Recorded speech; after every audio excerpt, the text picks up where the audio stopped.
Break transition and another basket for Isabel West in this matchup. The Tritons are giving out a new look than they usually do on defense, a full court press, which isn't common for them. They usually sit back in the zone territory before the opposing team catches up to the half break line. And here's the shot from number 24 on the Panthers. That is Victasia Levy on the night. She's a good scorer for the Panthers. And then a little fast break steal, pickpocketed Autumn shot for the Tritons. And now the Panthers will look to work to get their first bucket of the night. 4-0 right now, and just got past our first minute of this matchup. Here comes Autumn passing it down to number 3, Kira Williams, the guard out of Arlington, Texas. First shot is bricked up, nothing there, but she gets her own rebound after a little tussle with Isabel West. I'll tell you what, Isabel West, she is excellent with the rebounds and points per game scoring. She is near to leading in the conference for both statistics. Isabel West with 18.8 in the ICAC conference. That is numero uno. And for rebounds per game with 11.8, with both second place girls being a few points behind. So that is amazing. She's definitely looking like she will end up being the ICAC Player of the Year, if not super close to it. And there's a rebound for Nevaeh Galloway. She'll pass it up to Carly West. Carly West in the point guard suit for tonight. And then we got our very own Autumn on our side, goes up for the shot and gets fouled. So she will take her first trip to the line tonight. Their first team foul on Ellsworth. Actually, shooting 2.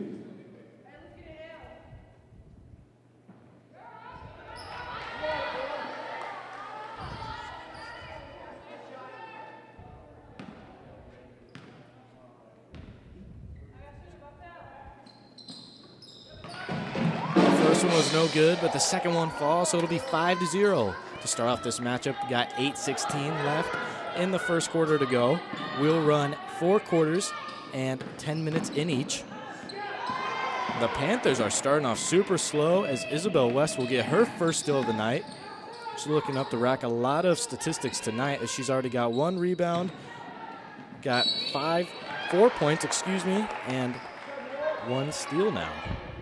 Then we get a foul going against the Panthers again. So Nevaeh will get straight back to the line.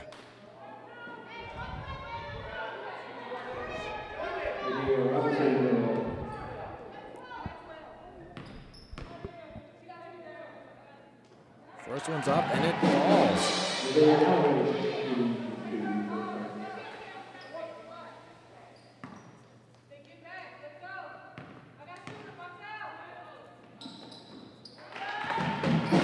Second one falls too. She is 100% from the line, looking very good tonight. She's found herself 2 assists on the night as well. Had to double up with the 2-point statistics for assists and points now. We got our first play call for the Panthers tonight. For Kira Williams, she's trying to work her way outside the perimeter, cannot find anything. And the Panthers continue to look lost out on the court. It is 7-0 right now. The Panthers haven't scored yet. We got 5 attempts tallied for them so far.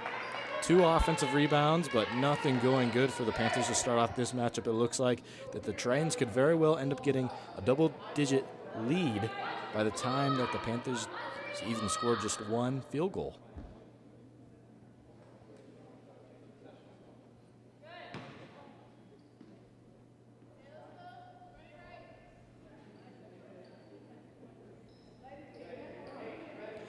Here's something that the Tritons are going to have to look out for the night. Kira Williams is actually leading the ICAC conference with 2.8 steals on the season. Now, the Tritons are very, very good on defense. They have a few large tallies for blocks per game. With that being said, Nevaeh Galloway, who just got in on that physical contact with 3.7 blocks per game, that is absolutely bonkers. As a second place player with blocks per game is 2.2. So a large difference. As the Panthers haven't been able to get past the Triton defense on their inbound pass. There we go. That'll be number 12 with the ball. Hideo Robinson. He's got nothing going for her. Now, the Panthers have a lot of really good ball movement, but they haven't been doing anything in the interior so far. So that was number 5, Ellie Barrows. Let her shot fly, but it did not fall down. So the score continues to be 7-0 with just 7 minutes left in this first period to play. And we'll keep rocking with Carly West. She's been off to a hot start so far, feeding the ball to her teammates. That one was lost for Nevaeh, but I'm sure she'll cough it right back up and make up for that turnover. Let's see what the Panthers can do. Little shimmy shake and a drive in, but still nothing. The Panthers have at least found a way to find themselves open in the last 2 possessions, but have not made that field goal yet. Hopefully it'll be a tighter contest as we go all the way throughout. Otherwise, it is looking not good for the Panthers so far tonight. Regardless, the Panthers are 3-10 on the year, with the Tritons being 5-7. So just barely in front of each other, and that is an and 1 opportunity for Carly West as she will get to the line. 9-0 so far. Foul's called on Autumn Phil, her second, 4th foul. Carly West is just such a great teammate, really good with her communicative skills, passing the rock around the court. She's someone that didn't start off the season starting, but has continued to improve and show the coaches to give her that starting role spot. And she's making the most of it these last few games. That is the 10th point of the night for the Tritons. And the 10th point overall, actually. The Panthers still have nothing for them. Unlike previous contests, the most amount of points that the Panthers have scored in the game would be 80 points against Southeastern Community College. That game went down to the wire, 80-74. Otherwise, there's only one other that got above 50 points.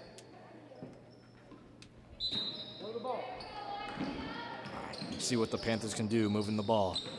Nevaeh Galloway locks up on Kira Williams. Stuck in the corner, can't do anything.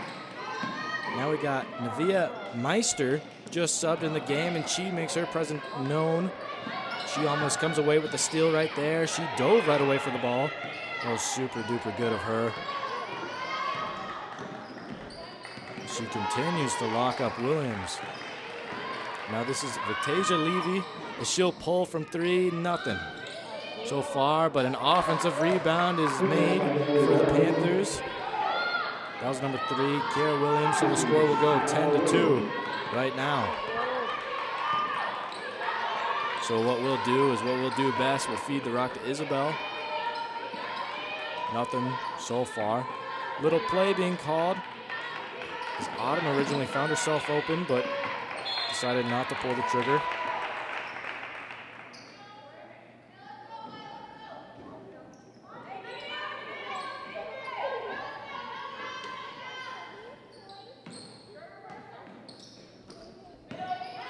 Now the Panthers will start with the basketball.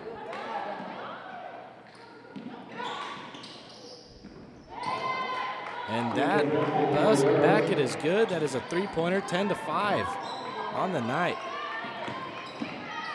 That was just a nice shot from Ellie Barrows.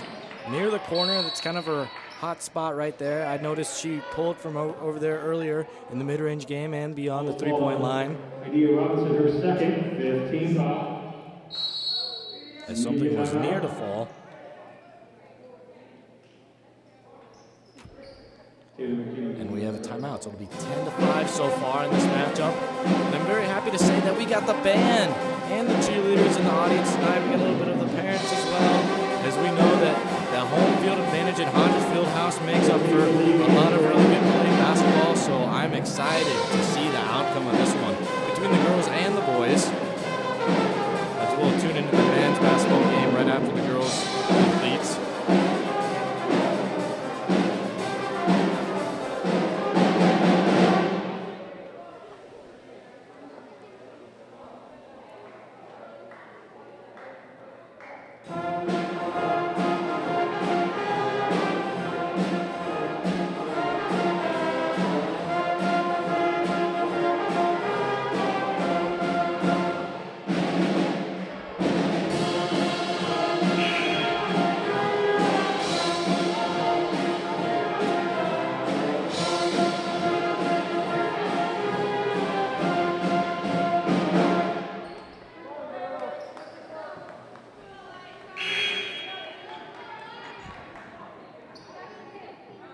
The West line, 2. Now Isabel West will take her very first trip of the night on the line. She'll be shooting 2. Very nice precision. Makes a lot of these, so if you're the opposing team, there's something you definitely want to do is not to foul Isabel West, as she will make you pay and drain them. And she goes 2 for 2 on the free throws right there. That'll lead to the Panthers working a double team right away on Victasia. Leads to a turnover as Taylor McKinney's checked in, and she will get her shot up and nearly in. She'll go to the line as well. Williams, her first. It's good to see Taylor McKinney back, as she was out in the last home game.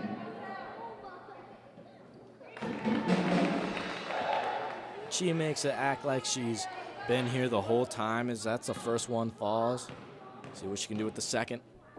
It's up and in. 2 for 2 on the night. The Triton ladies are looking really good from the line so far to start off this matchup, which they usually are. Close to leading in the ICAC conference in free throw percentage. And then here comes a steal. Navia Masher dives for it nearly, and then Isabel West picks it up, and she will do a little hop around jumper and can't get it to fall, so a foul will be called. Let's see what the call is. It looks like each team looks like they're thinking it's going to be a shooting foul.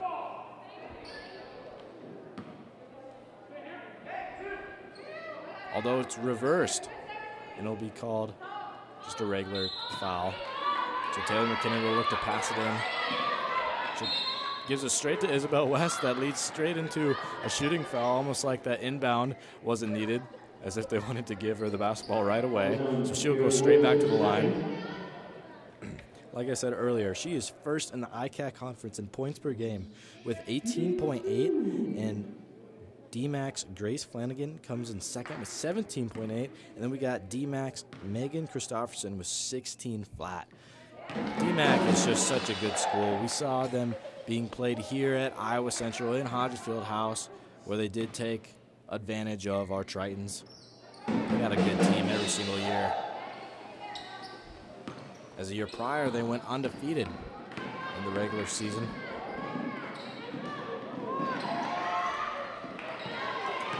And now a turnover leads to an Isabel West wide open layup, and it falls right in.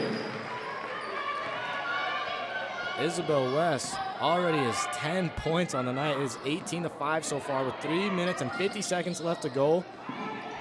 And in transition, they try to find a wide open number 34, I believe. No, that'd be number 21, Lazine Bennett, and that led to nothing. The Tritons failed on their end as well, so Ellsworth will continue to work. And the Panthers and Tritons are somewhat of rivals. They only live about an hour between each other, so they're super close when it comes to distance. As the Panthers will try to work inside. Floater goes up and rims out. Good defense by Taylor McKinney. Now the Tritons will get the ball back.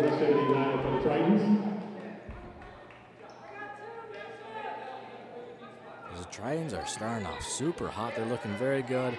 It looks like everything they've attempted, everything they've tried has ended up working in some way. They're not shooting perfect from the field, but they're still looking very well.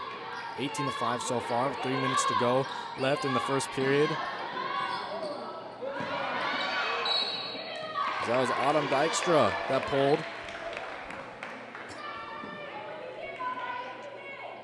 Calls on Kiara Williams, her third.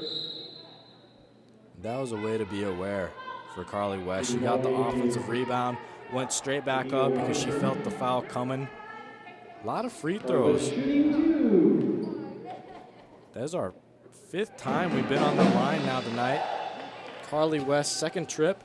The first one falls. Here comes a second, and it's good.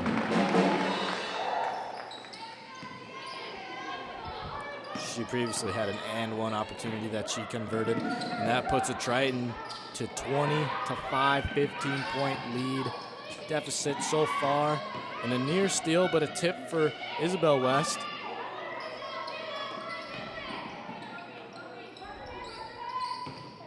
She jammed Hallie Miller in the corner. The Panthers will continue to work. Nothing so far. The girls are looking confused. All their players are out on the perimeter line. And the three-pointer was shot, and it flew in. Victasia Levy for a 3, 20-8 so far. That was a really nice shot, but that shot was even better. With Autumn Dykstra having a hand in her face, she steps back and lets it fly for 3, and that'll make it 23-8, making it seem like the Panthers' three-pointer 5 seconds prior meant nothing. And Taylor McKinney will go for the steal and pass it straight to Nevaeh, who will score. And a timeout will be called for Ellsworth as they are looking hopeless in this first period. Nothing going well for them at all. Ellsworth.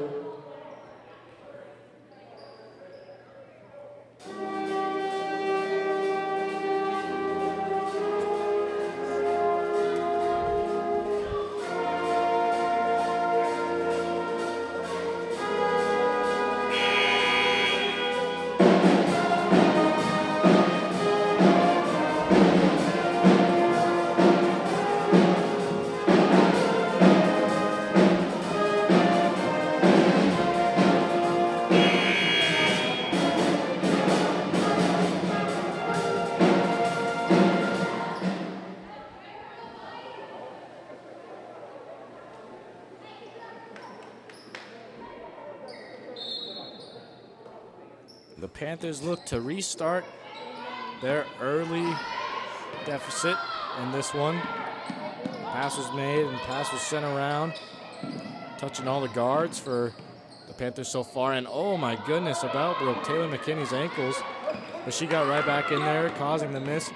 As Nevaeh will look for Autumn, she'll pull 2 times in a row and she will get it to go. Autumn is 2 for 2 for 3. Making both of them. That is another three-pointer for the Tritons, their third of the night, 28-8, 20-point deficit. And it is really, really getting out of hand.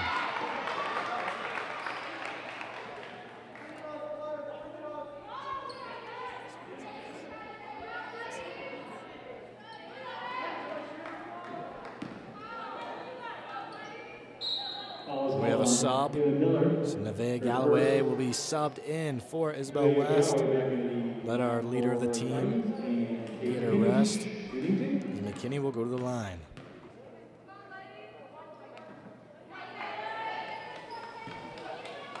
First is no good. Taylor's a freshman from Webster City, Iowa, which is, again, only 20 minutes away from Fort Dodge, where we're located right now. She gets to play close to home. I'm sure that is awesome. It's her third point of the night. We got Ellie Barrows with the call. Did not get the ball past the half-court line in time. So the Tritons will start off with the ball on the other side of the court. Excellent call. 29-8. And this is sincerely looking like big sister bullying little sister, how this game is going. And now Carly West will drive. She'll get the shooting foul to go her way, so she'll get to the line. Foul is called on Adia Robinson, her third.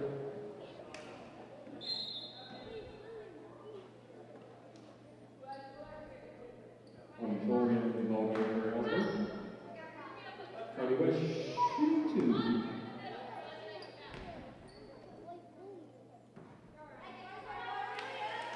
And that is her first miss from the line tonight, her third trip. And this is her 5th attempt because the first one came from an and one opportunity that she converted. And it's good.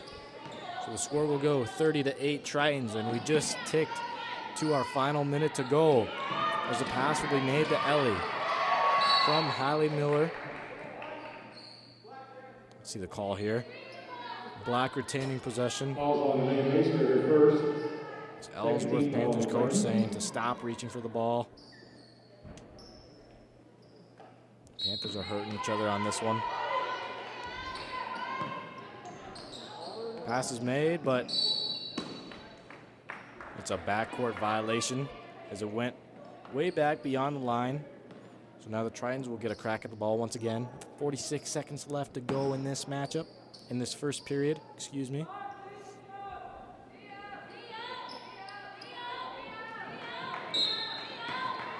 Got some motivation from the Ellsworth bench, trying to motivate their girls to D up, and that's exactly what they did. Now we got Ellie Barrows. She's from Littleton, Colorado. Columbine High School. She'll go, and then she'll find a little pass. We'll have Fantasia Levy try to work it. Nothing so far for her. And then we'll have a drive, but it comes up short for Autumn Scholl. And the ball goes out of bounds with 17 seconds remaining.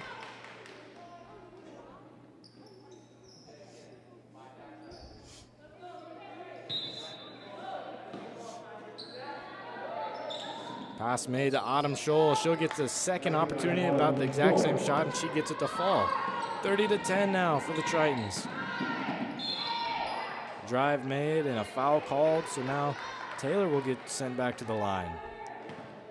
It's a lot of shooting. I mean, Ellsworth has committed a lot of fouls and a lot of turnovers in this first period.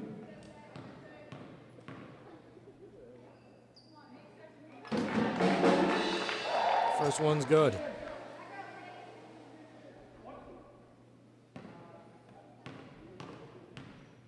Here comes a second. And it just barely rolls out for McKinney.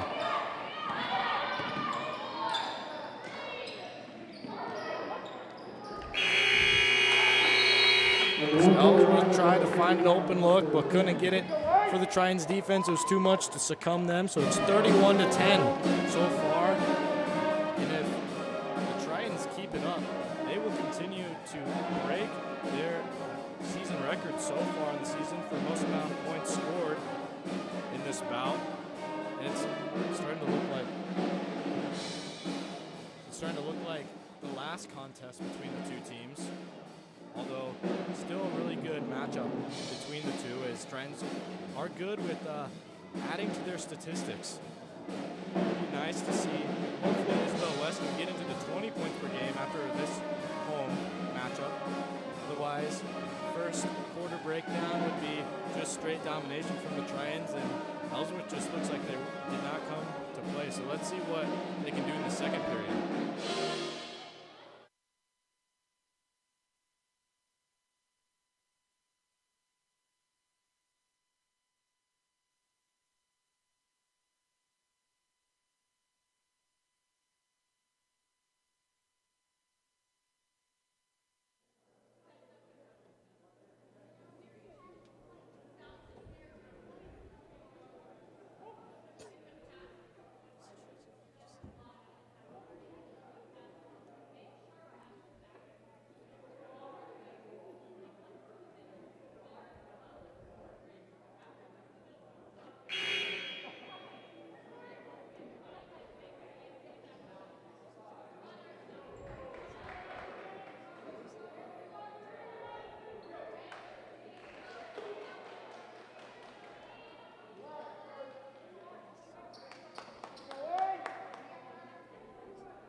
Here we go to start off the second period.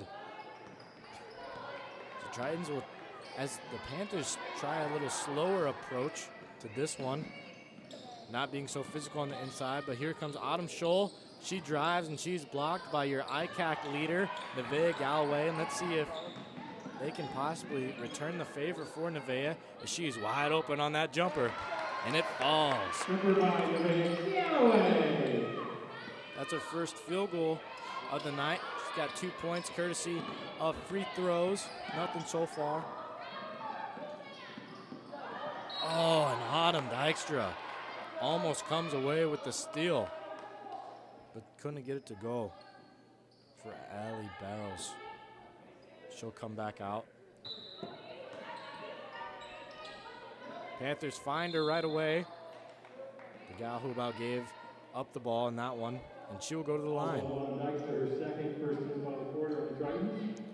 Got Ellie's first attempt at the line, and I believe the Panthers' third in total. And here comes the sub. We got Jordan Engbret coming in for Autumn. Autumn's been playing so excellent. She's got 2 3-point field goals and a free throw of her own. This is the first time Jordan comes into this matchup.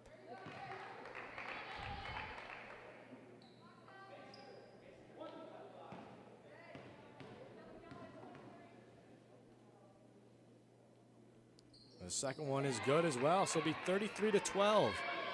As the first minute hasn't taken toll in this period. Got a lot of time to work. The game is not over by any means. All it'll take is a rally and a run to put the Panthers back on top. We saw it earlier, the largest rally that the Tritons had was at the beginning of the matchup. They went 10-0 before the Panthers scored their first. You know, what makes me happy though in this matchup, despite the score being drastically different from one another, the amount of competition is still the same. The amount of physicality is still the same. Bodies are still flying a little bit of bruises, a whole ton of fouls, which you like to see here and there. You want to see the action, get the action shots, as Jordan Engbret will drive for her first field goal attempt on the night. She misses, but gets the steal and sends it over to Nevaeh Galloway. As she misses, tried getting an assist. She missed out on 3 opportunities to get her name in the stat column. And we got Ellie Barrows, who's leading so far for the Panthers in scoring. Misses that one. Going to get that one to go for her. That was a simple pass to from Carly West to Nevaeh to let her work on the inside. Got a good Euro game going, but she was fouled. First team, Isabel Westbeck for. It's a good ponder, I guess. I'm not really familiar if the Ellsworth Panthers are just trying too hard in terms of the aggressive side of defense, or if they're just not conditioned enough on the defensive side of ball to get those hands up in the correct spot and give up less fouls, leading to line play. Nevaeh's first misses. Didn't make a dent, though. Didn't make a dent. Second one's up. No good as well, but Isabel West, who was just checked in, gets an offensive rebound of her own. That is her second offensive rebound. Another 2 points for her, for your ICAC leader. She didn't start the second period, but immediately when subbed in, she made the most of it.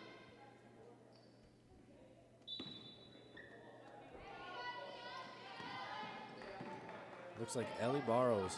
It seems like these Panthers are doing this little rotation between the guards, trying to give each one their proper read, their proper little turnaround to see what each player likes the most.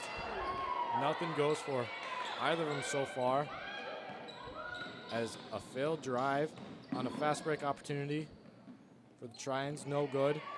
But Nevaeh Meister plays good defense, and she's rewarded on the other end, but she slows down the fast break. Jordan Engbret then finds Carly West. Carly West drives in the center. Little floating pass to Isabel West, who throws it up, misses the first one, gets her own offensive rebound, but then let's see if it's a foul or out of bounds. Signals 2, so she will go to the line. Second of the quarter.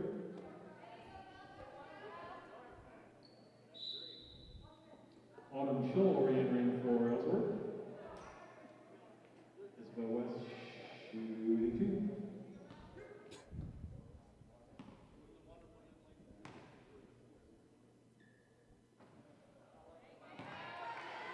The Tritons are starting off this period, this quarter, if I do say myself, pretty slow when it comes to the free throw shooting.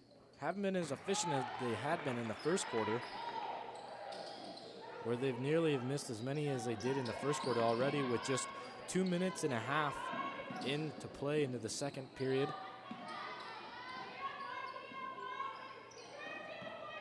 So now the Panthers will look to look. Dishes out. No one on the Panthers looks like they want the ball. Passing between Kavonda Primes and each other guards, but then a three-point basket for Ellie Barrows will fall, 36-15. Nice basket for her. She's had her ups and downs in this matchup as Jordan Engbret looks to get up, but can't get the basket to fall down. But if I were to say anyone's name to get that offensive rebound, it would have been Isabel West. She comes away with it, and she'll get sent to the line after another shooting foul.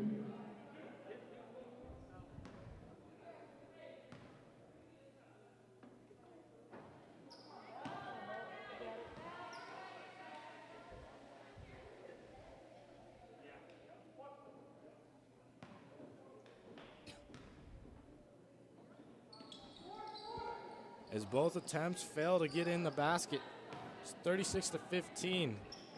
And possibly the Ellsworth Panthers aren't playing better defense in this second period, but our girls have just been missing more free throws. It's got Maester that was just subbed into this matchup.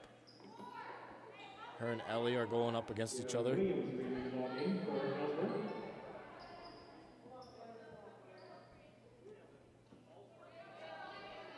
And then here comes the inbound pass. Victasia Levy will pass this one in. She'll send it straight to Autumn. And she gets stuck. It sounds pretty frustrating to be an Ellsworth Panther right now. That's what some calls were made against Autumn. Their center on their own end. And then we had the drive, but it was soon stopped from Carly West. Double team against Nevaeh. She decides to dish it down to Isabel West, who finds herself a wide open layup and gets the fall. That was her 15th point of the night, and we got another steal. Jordan Engbret will get her first basket, 2 points. For her, wide open lane. Now Panthers will look to give it down to Autumn, who finds herself open after some passes go back and forth, ping pong against each other. And then she will find a basket after her second attempt during that drive, so it'll be 40-17 right now. Here comes another drive for Isabel West. She throws it up and puts it down. That is her 17th point, as she now ties her opposing team with the same amount of points as she's got. Oh, and that was near to be nice, Kavonda Primes faked out Nevaeh Galloway and almost got it to fall down, but her teammate did it for her, so it'll be 42-19.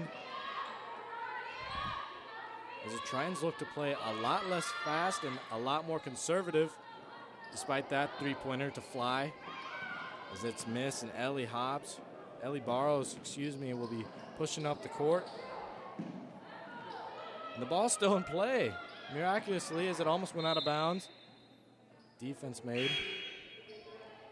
That was Kavonda Primes, who has recently been subbed in, providing a lot of energy for the Ellsworth Panthers. She was in on that last assist to Autumn Scholl, the girls' center. For the Ellsworth Panthers, Autumn Scholl is the tallest of the team, 6'1" from Blue Springs, Missouri. They come from all over. Got a few others. We got Kara Williams from Arlington, Texas, like I said earlier, and Ellie Barrows from Littleton, Colorado. And Hidea Robinson from Lee's Summit. It's a bit different. And Jada Molinex from Bradenton, Florida. See a bunch of new names from all over commentating these games.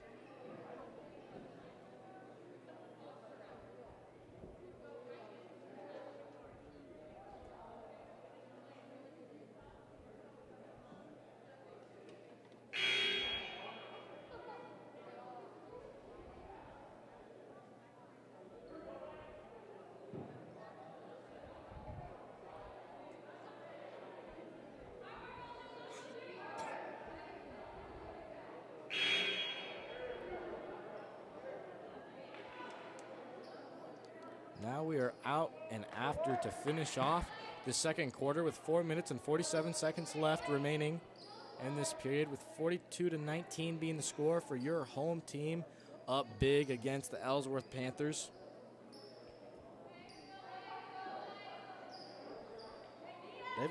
The Panthers got some firepower in them. You can see they're all excited, but they haven't been executing when it comes to shooting the basketball whatsoever. Have made only a few jump shots, and it's mostly been wide open layups being their score, but the Tritons have scored from all over. They got a handful of three-pointers on their own, and they made a lot from the line. Nevaeh Galloway, who's been efficient tonight, spins, gets physical, but then there's a steal against Autumn Dykstra. That would have been number 3, Kira Williams, who leads the ICAC conference in steals per game. So whoever, Autumn Dykstra, will now get the defensive rebound to go her way. She'll push up the court and find Carly West. She throws it up. It's no good, but Isabel West gets another offensive board tonight. I believe that is her 4th of the night. And a foul is called. Sharon Titus in the starting lineup. Sharon Titus is now subbed in for Carly West, giving her a breather. Sharon Titus is an excellent role player who finds her way open along the basket often. As the Tritons will continue this full-court press, and the Panthers are just not doing well under pressure whatsoever. And not well when they find themselves wide open either, apparently. As the ball was contested, got a pump fake to go for Hallie Miller. As it eventually falls, and Sharon Titus will find herself wide open. She can't get to fall though, but her teammates got her back. Taylor McKinney gets an offensive rebound of her own. And Autumn Dykstra looks to shoot a three-pointer, but no good. Isabel West got 2 offensive rebounds this possession. Leads to a Nevaeh Galloway free throw attempts. 14 foul quarter. Galloway shooting 2.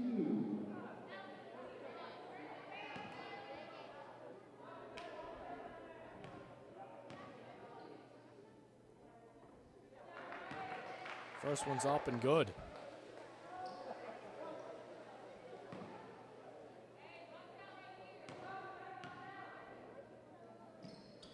And the second will fall as well. If there's something to improve on in this second quarter for the Tritons, it would definitely be the field goal, the free throw efficiency, as they're shooting just under their 50% mark on tonight.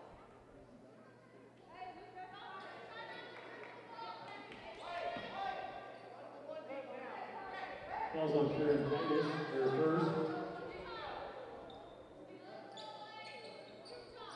13 foul.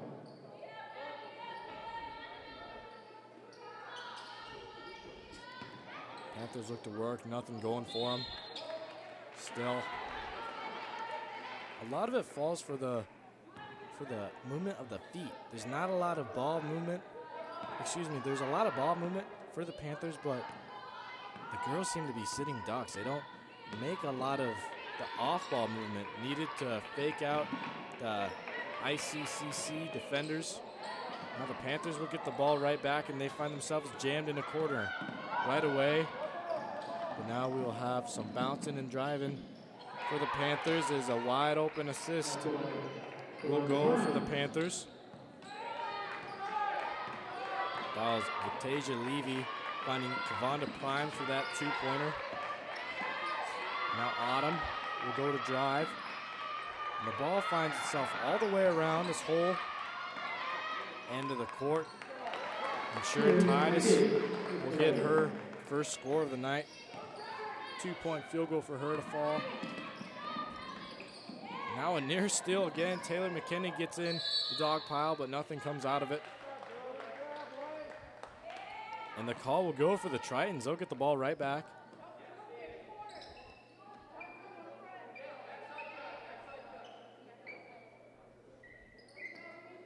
Refs making sure that it wasn't sticky, it wasn't slippery, nothing there on the court. Looks like it's good. Sharon Titus will pass it into Taylor McKinney. Let's see what she'll do with it. She'll work her way to Autumn. Autumn with the pump fake and gives it back to Taylor. Finds Isabel. Taylor finds herself to look. Finds herself to get an assist. Her third three-point basket on the night for Autumn Dykstra. Gets it a fall. Excellent shot for her. So I got her down for 10 points on the night. And that was a nice pump fake. Maybe we can see some more of that, but less of that. The travel was called. The Tritons are just a point away from scoring 50 now, 49-23. The last time that these two teams faced each other, Ellsworth only scored 51 total points as the Tritons had scored 76 at Ellsworth. And a fourth three-point basket for Autumn Dykstra. She's on fire tonight. There's her 13th to fall. Panthers just continue to look lost from the beginning of this match. They're going to need a complete restart if they want to come back in this one after the halftime. And now we will get a block from Nevaeh Galloway, who just took it straight from the hands of Hallie Miller. Did not let her work at all. The ball never even touched the ground, and now Taylor McKinney will work for three. Throws it up, no good.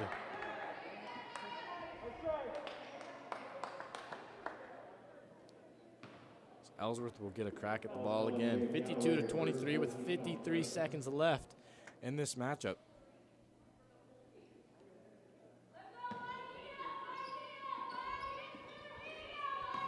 Pass in and passing back and forth. Haven't crossed that line yet. They got to be wary of that as they've had a backcourt violation before. A play being called. They want to go into the second half with some more momentum for sure, as they will find a wide open player for three, but no good.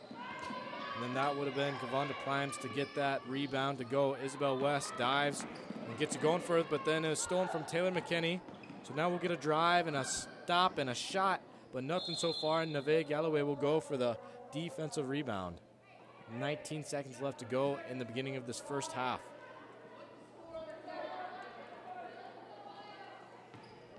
So now Taylor McKinney will begin to work, and that's Sharon Titus, who was subbed in a little halfway through this second period to play. Here comes Taylor with 12, 11, 10. She'll find Autumn, who's on fire from three. Maybe they'll go their way, or they'll work their way around to Sharon. Sharon for three, and it falls with just 2 and 1 second left, and that will end the half off, 55-23 for the Tritons up. As if the girls want to come back in this one on the Ellsworth side, they are going to need a lot of motivation. And I will see you right up next in the second half.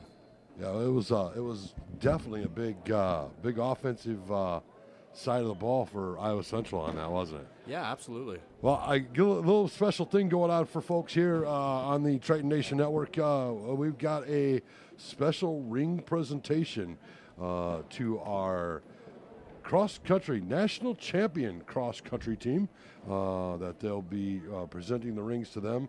Coach Dee Brown has taken them out to do some really cool things this year, and of course they won that back in November here at the cross-country course here at Kennedy Park at the Lakeside Municipal Golf Course. You know, so Dee Brown has got several of those national championships with these young men. So and unfortunately our young ladies got a little bit of the COVID there, so they were unable to participate in the national championship, and that was a heartbreaker to them, I know. Yeah, it was the last half of the season took that away from them. Yeah, that was a big heartbreak for them. So I know that Coach Dee Brown will have them fired up and ready to go. So we're going to head it down to courtside as soon as Coach comes out and get everything all set up for the presentation of the rings. Cross-country coach Dee Brown. Hold your applause, keep it quiet. Thank you guys. Appreciate all 5 of you coming out here tonight to celebrate the National Cross Country and Half Marathon Championships for Iowa Central. So first, we'll bring out head coach Nick Eckel to get his championship ring.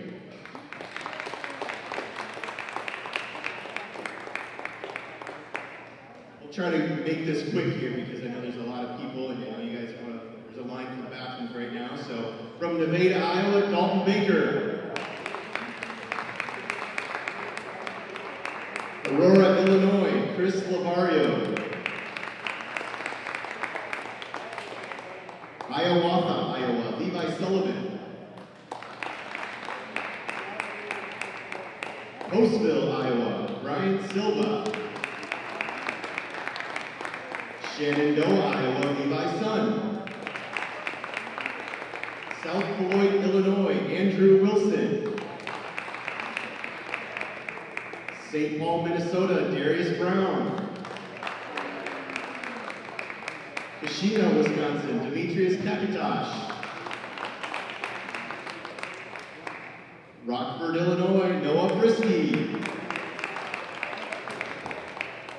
And now placing 14th at the Cross Country National Championships, earning All-American from Motley, Minnesota, Hunter Clement. Placing 13th at the Cross Country National Championships, 6th at the Half Marathon, two-time All-American from South Sudan, Per Beal. And your national champion in cross country, half marathon runner-up from Kenya, Kelvin Bunge. And receiving the ring for Coach D. Brown are his children, Elias and Alora. One's on a baseball scholarship, the other one's on an esports scholarship.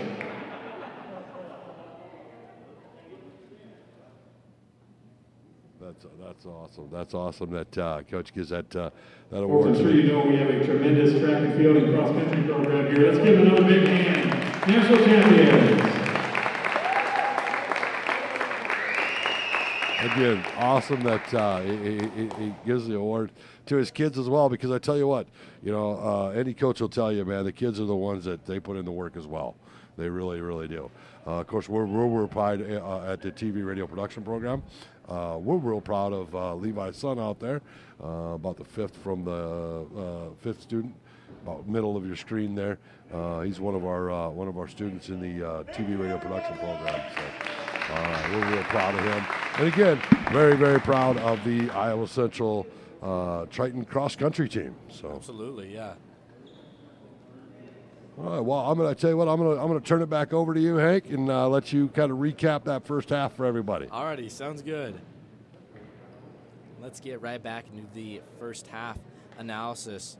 Now, both girls look like exactly what they were going to come out and do. One side a lot heavier, a lot more firepower from the other, as we saw that in their first matchup in Ellsworth. If something needs to happen for Ellsworth is they have to find a way to play defense. There has been maybe one or two possessions where they've played really, really good defense, but I have not found the communication for them to continue and find their way and lead their way into the second half to take their lead, because they haven't been very efficient on offense either. They've only made less than 5 jump shots in this one tonight so far, and they need to do something about the fouls. Simple as that, because the Tritons are absolutely taking an advantage of them once they get to the foul line, and the Tritons did not play well in the second half, in the second quarter, when it came to shooting at the line.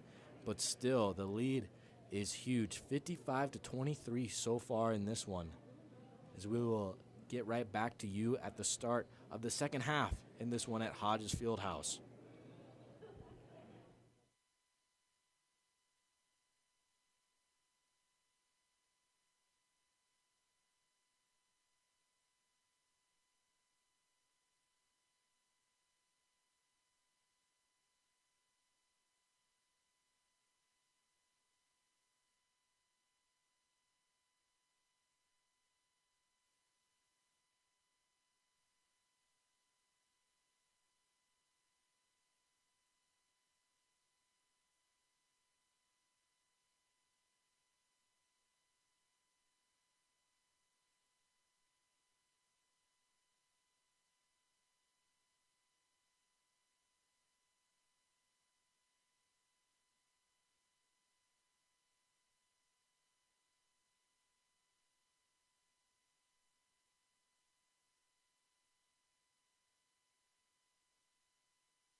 to get the second half underway as Ellsworth Panthers will start with the ball but lose it quickly.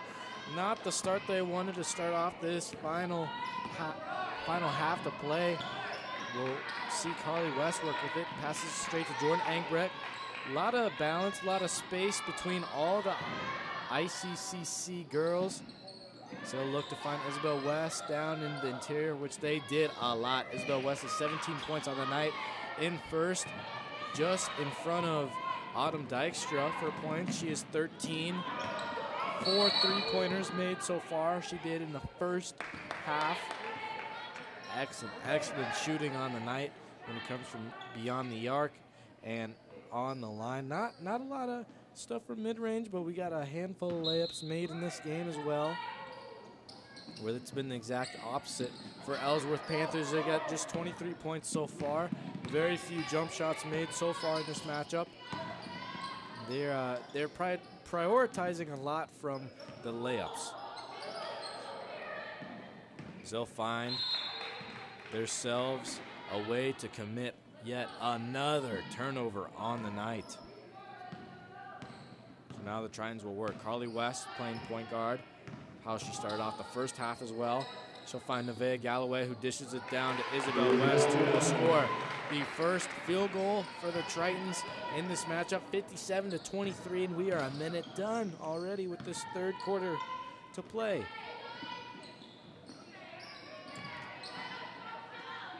And a quick rebound for Nevaeh Galloway. That puts her 5. Isabel West will find herself wide open, and she will go in for the hook shot. Legend in the making, 59-23, if not made already. Carly West pokes her way in for a steal. It's her first steal of the night, as Iowa Central has shared some steals of their own tonight. And Kira Williams for Ellsworth Panthers, she's gotten 2 on the night as well. She leads the ICAC conference, so we'll see some of her later in the night. She's number 3 right there. Nevaeh Galloway, speaking of steals, finds a way to Isabel West. Behind the back pass and gets it down to Carly West. That was a highlight pass. Oh my goodness. You never see behind the back as the girls got their hands up in this one. That was excellent. As they're chuckling up about that one, and Ellsworth immediately used a timeout to say, hey, we're not going to allow that. That pass was unreal. Behind the back, the ball went. Oh, my goodness. The disrespect on that one. But respect from, if you're an audience member, of course.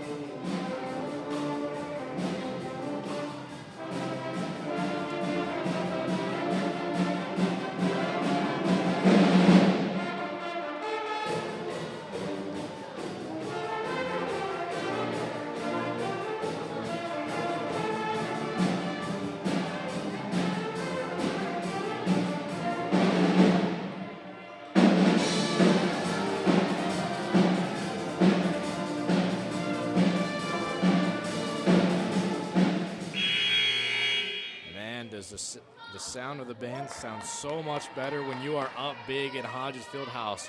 38-point differential so far in this one.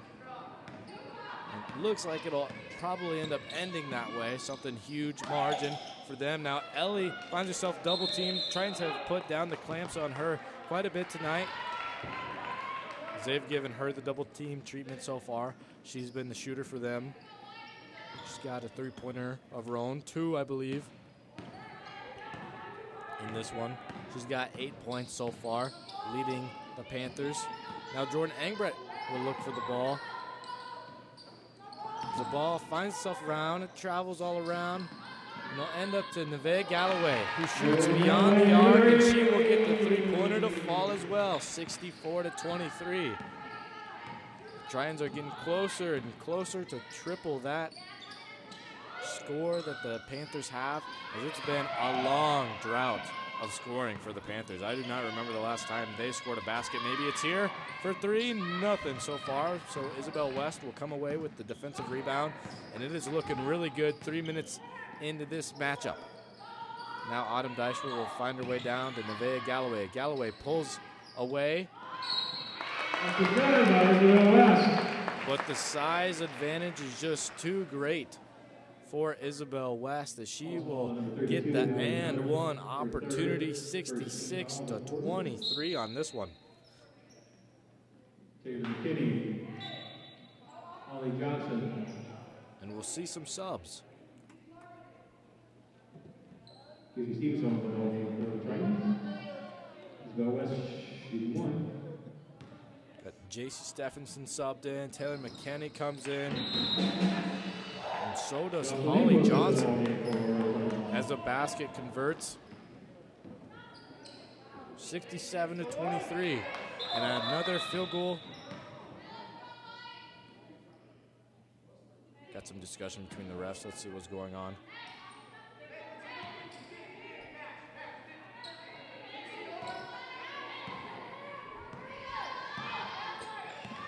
So now the Panthers will push. Victasia Levy. Throw it down to Ellie, who's been trying to provide the magic for them. Dishes it to her friend Autumn. Autumn throws it up, but can't throw it down. So Carly West gets the defensive rebound, does a little shimmy shake and drive. Puts the Panther to her butt. That was Victasia Levy that fell down on that one. So now Taylor McKinney will pass it in. Taylor McKinney looks for Carly at first, but then she'll find herself to Holly Johnson, who was just checked in the game. Freshman from Lone Tree, Iowa. It's good to see her out there. And now the three-pointer falls for the Tritons. And that is 3 times the amount of points that the Panthers have, 69-23. And this is the most amount of threes I've seen the Tritons make in a game so far. They've got 8 on that one for team totals.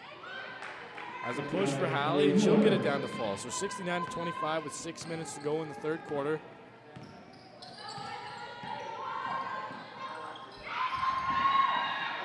Excellent play between the teams.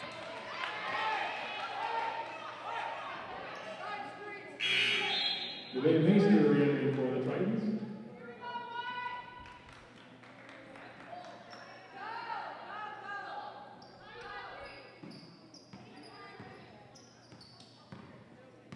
Now we have Jocelyn Amos that was also checked in from Griswold, Iowa. She made that long-range two-pointer just a few moments ago. Here's a push. Now we got a little switch of the lineup for the Panthers as well. I think they're just trying to find their rhythm. Looked like Autumn had moved up from center to guard for a moment, as she was the one that was on the air ball of that one. And the ball retains to the Panthers. So we have Kira Williams throwing it in.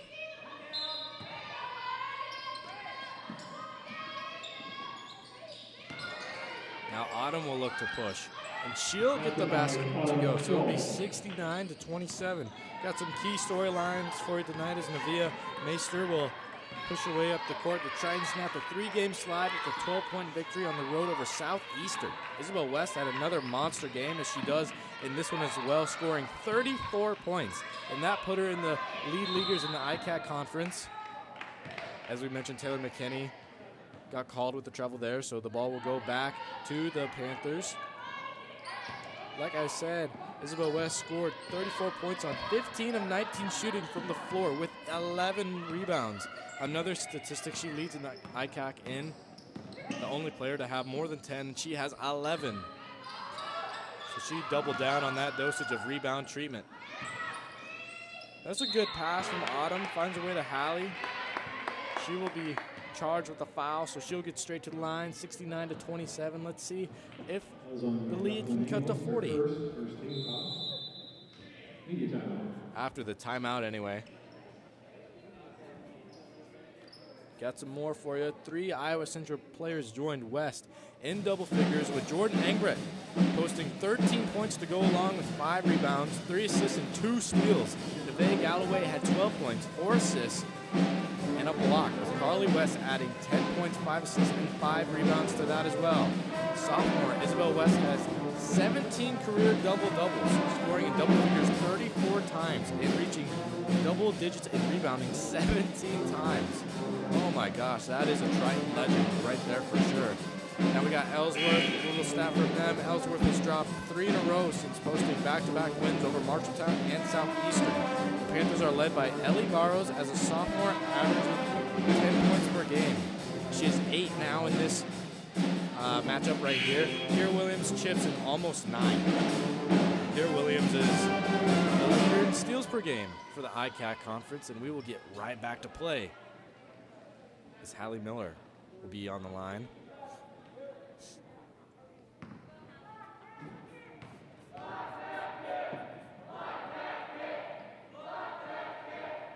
First one up, no good. With a little help from the Iowa Central band, doing a little chant to make her miss. And the second one is up, and it rolls right in, so it'll be 69-28 on this one. Here comes Holly pushing up the court. Holly will find Taylor McKinney. Taylor McKinney will dance and finds the ball all the way around to Nevaeh Meister. For 3, 72-28. And it is just getting way too out of hand. Now the Panthers will let the ball slide up court. If they want to come back in this one with just 4 minutes to go in the third quarter, they're going to want to use as less time as possible. That was J.C. Stevenson almost getting the steal there. The ball game for the Tritons. We got a sub. Sharin Titus subbed in for Taylor McKinney. She'll get a chance to show her worth of getting more play time for the Tritons later on in this season. And we got a block and a rebound. That was Jocelyn Amos getting her first rebound of the night. Now Holly Johnson in the corner. Holly will pass it over to Nevaeh, who recently just made a 3-point basket. She works with the ball, but finds her way to Holly. Good communication, good ball movement, and a great shot for Sharin Titus as it falls 75-28. Excellent shot. That is her second 3-point basket of the night. It's 8 points so on for her.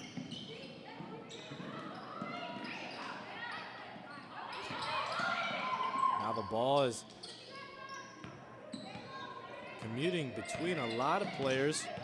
And got a spin move, nothing going for the Panthers. Almost a foul opportunity, but it was against the Panthers, and we got another sub. Beatrice Scott, Emily Brown in the lineup for Tritons. We got Beatrice Scott and Emily's Brown from Pilot Mound, Iowa, and Fremont, Nebraska, being checked in on this one. Now Sharin and Holly will push up the court, handed the ball off to one another. Sharin will pull the trigger for 3 again. Nothing goes for her, and the ball will go out of bounds. Emily Brown will be her first. Second team foul on the Tritons. Now the Panthers will work 75-28. Oh my goodness, are the Tritons putting on a barrage of shooting tonight. Super excellent. And here's a drive and a floater attempt that is no good, but an offensive rebound for Hallie Miller. For Ellsworth, and she puts the score to 30 for her team, so it's 75-30. Here comes a push, 2 minutes and 40 seconds left, and a turnover made by Sharin Titus. So now we'll have the Panthers crawl and work on their end. Let's see the call here.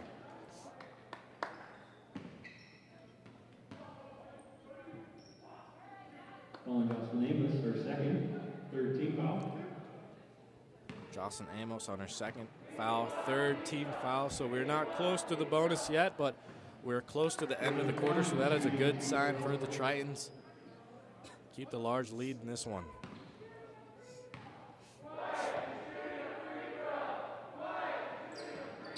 That was Kavonda Primes shooting that free throw. Neither of them fall.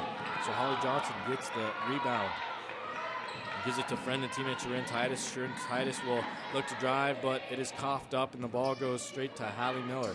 Hallie Miller will then dish it to a new Panther we haven't seen in some time, as she will look to drive and score on her own, and turnover committed. So now Emily Brown will get her first hand on the ball. Now a push for Holly. Holly gives it over to Vitra Scott. Vitra Scott with the drive finds Holly. Holly thought about pulling there. You saw that, but she will get a screen instead. Jocelyn Amos then pushes to Sharon Titus. Sharon Titus moves with the ball, but moved her feet a little too excessively. Now we got a sub in. We got JC Stevenson subbed in for Jocelyn Amos.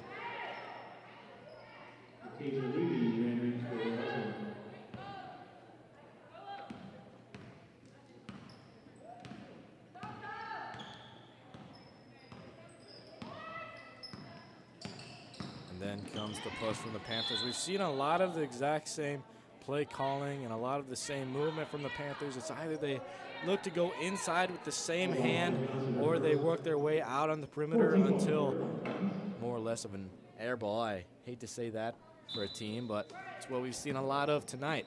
Got a minute and 40 seconds left to go in the third quarter. The ball's thrown up, but is no good for them.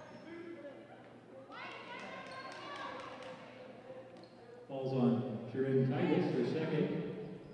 15 foul.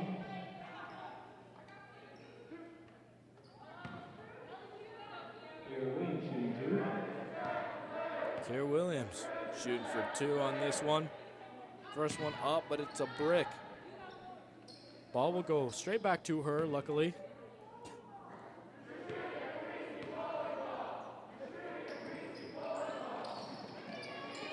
Ball's no good. Rebound is good for the Tritons, though. The ball's coughed up.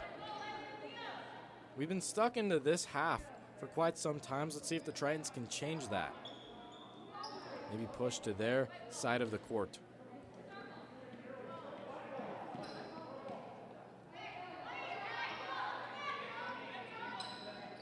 Some arguing between the refs, between whose possession it is. Looks like it'll be for the Panthers. Ellie Barrows look to find a teammate. She's got 8 points on the night. She's probably playing near the best for the Panthers. And then here comes a drive, nothing. Falls on JC Stevenson, her first.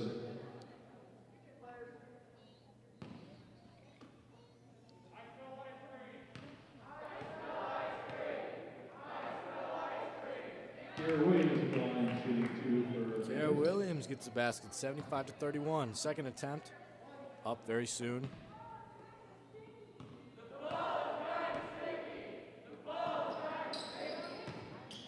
As the crowd does not phase her, she goes 2 for 2 from the line in that trip.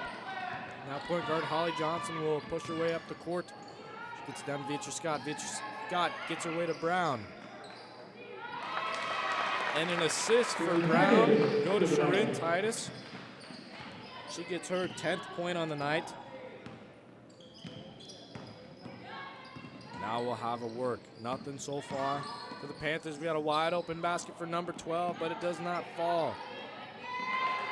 Hidea Robinson. That one, now we got 45 seconds left to go in this quarter. And the Tritons are doing a really fair job of milking the clock. 77-34 in this one.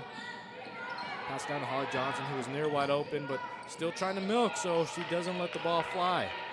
As we'll see a lot of that from the Panthers, trying to let some of the worst shooters of the Tritons, less shooters of the Tritons, I should say, shoot on that one. Nothing for them so far.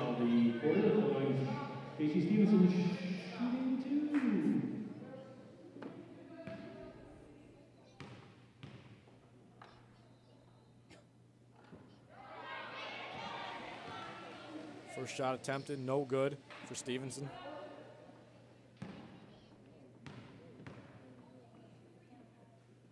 And the second is up, and it is good. So push the lead, 78-34, with 30 seconds left to go. And Ellie will work, but she'll give the ball right back to Kiera Williams.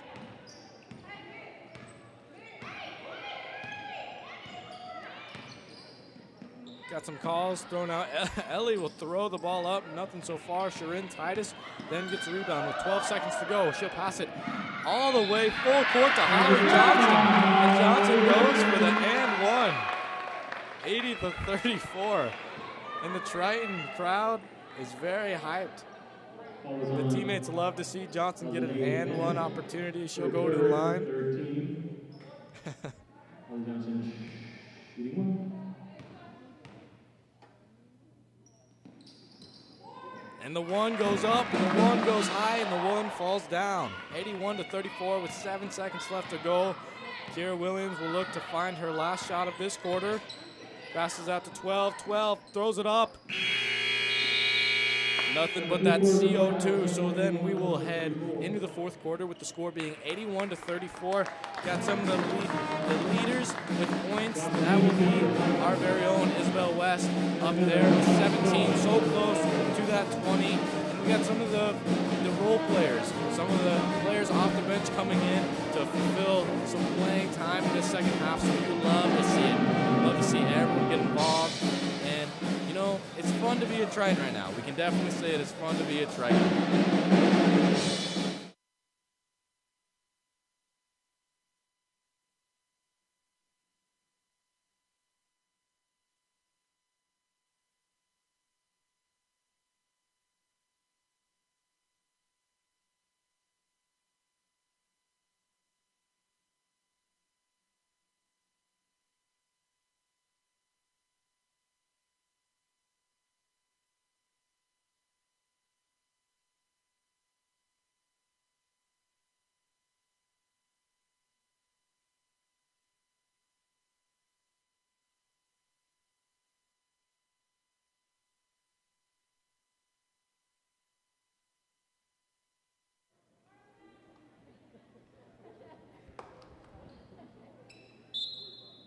Sharon Titus will start off, gives it to Holly Johnson right away. And something about that game leading score so far, our Isabel West, is she was also the Triton Spotlight of the week. When asked why Iowa Central, she said the wonderful campus and wide variety of classes offered is what got her to come here and play, and she's been an amazing addition to a great basketball program here. We're very happy to have her. Her future plans consist of transfer to a four-year school and continue to play basketball, which is something that she definitely can do. She is a straight baller, so I'm really happy to hear that that's what she wants to continue after her education here. As we got Sharon Titus getting her hands on the ball right away in the fourth quarter. She'll pass it down to Brown, and nothing for her. We got Beatrice Scott checked in. Ball movement has been good with every single rotation out on the court as Sharon Titus gets her 12th point of the night.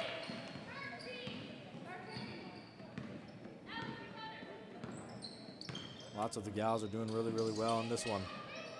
Sharon Titus is one of them that continues to be checked in to get that playing time.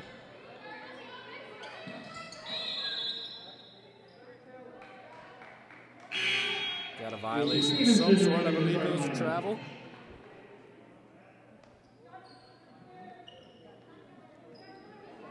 So the ball will go back to Iowa Central. Speaking of Iowa Central, let's take a look at their next games coming up. Next up, we got Southwestern at home. That'll be a good one. That is one of 2 home games left in this regular season. And then it'll be at Northeast, at Iowa Lakes, and then Southeastern at home. Again on the 27th as a basket is scored for Sharon Titus. That is her 14th basket on this one. All field goals for her. In this one, she doesn't need to get to the line to score any points. She's doing so well from the field. The ball gets dished around. And then finally to... Basket's good. Yolanda Primes. Ball on Beatrice Scott. Her first Triton team foul on the quarter. That was Kavonda Primes on that basket. Her very own and one opportunity. Her first and one opportunity of the night. She did excellent from the free throw line earlier. Did not let the crowd phase her. She's 3 of 3. She's on a hot streak so far from the line. See if the Panthers can get her more involved. 85-37 in this one. Won't take much for the Panthers to find a new leading scorer, as we haven't seen a lot of it from them tonight. First team foul. Here's the first team foul for the Panthers in this quarter. So we got J.C. Stevenson from the line. She misses her first one. She missed both of her free throw attempts in the third quarter last time around. See if she can get one here. No good. But Jocelyn Amos tried getting in there, getting physical, but could not come away with the basket. So we got 15 coming down, and now Kira Williams. Find her to a partner in crime. That was Kavonda Primes. Gets it over. They'll end up shooting with Kira Williams, and they're going on a little bit of a streak here. 6-0 run. Their best run so far in this match comes in the fourth quarter with 7 minutes and 45 seconds left to go. And this one, 85-40. Jocelyn Amos throws it up, and it just rims out. Nearly gets in. I want to see if the Tritons can get to 100. The big 3-digit in this one. Autumn is now stuck. She looks down to the interior to throw it down, and then Beatrice Scott with the block. Didn't even have to jump for that one. She just got the swat to go. And Sharin Titus tries to throw into Holly Johnson, but she's a little too short for that pass.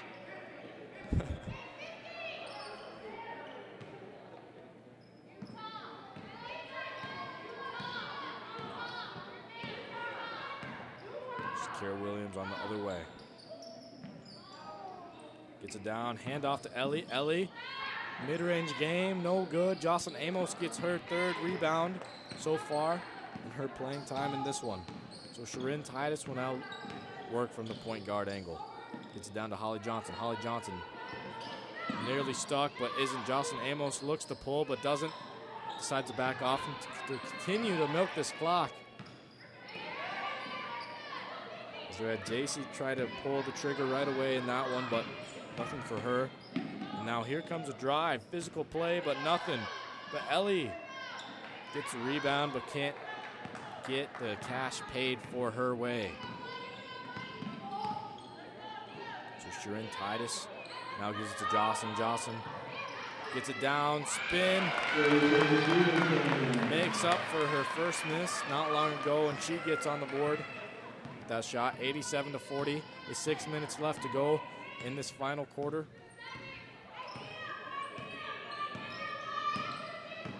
And a push.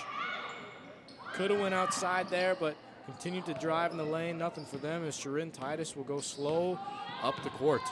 She'll then find Beatrice Scott. Beatrice Scott then has a bounce off her shoes, so it'll go out of bounds.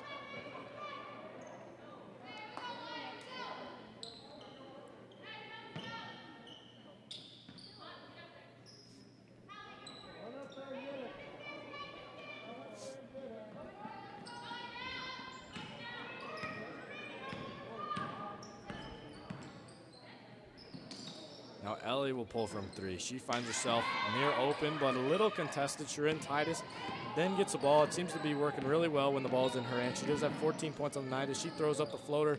Nothing for her. Jocelyn Amos tries to get in there, but can't get it to go her way either. Got some slow-paced basketball movement over here for the Panthers. The Panthers now drive with 15. That would have been Kavonda Primes making the basket if it decided to fall, but no. Sharin Titus then drives and gets it one opportunity. 89-40. Let's see if she can make it a 50-point lead for the Tritons. That would be the largest lead all season. It has been for quite some time in this matchup. Now Tritons still have a chance to come back in the conference and make it so that they're up on top. Maybe not be leading because DMAC looks like they're on top of the pedestal there, but I mean, you can't count the Tritons out, just like how you can't count out Ellsworth, even though it would take a lot of mustard to get them back into this one. Three-pointer flies and misses the rim and bounces out of bounds. So Tritons will get the ball back. And a timeout for the Tritons. They'll have her sit on it. Got some stat leaders for the Tritons overall in the season. Points per game, of course, goes to our very own Isabel West with 18.8. And then we got Nevaeh Galloway with 11.6. Carly West with 10 flat. Rebound per game is Isabel West as well with 11.8. And Nevaeh Galloway with 8.8. And then Carly West again with 5.1. The trio back to back. And the same goes for assists per game. Isabel Isabel West having 2.5, Carly with 2.3, and Autumn with 2. Steals per game is a little different here with the players. We got Carly West with 1.8, Nevaeh Meister with 1.4, Nevaeh Galloway with 1.3, and then blocks per game we got Nevaeh Galloway leading the charge in a big number with 3.7. Leads the ICAC conference by nearly 2 full blocks per game, which is insane because the second statistical leader in terms of blocks per game for the Tritons is Isabel West with 1.3. Now the Tritons are back and look to work. Sharon Titus pass it out to Holly Johnson. See how many more stats these pair will do in this one. Holly Johnson gives it out to Jocelyn Amos. The ball goes out of bounds on that one. JC Stevenson back in for the Tritons. Here comes a sub, JC Stevenson. She'll come in for Jocelyn Amos.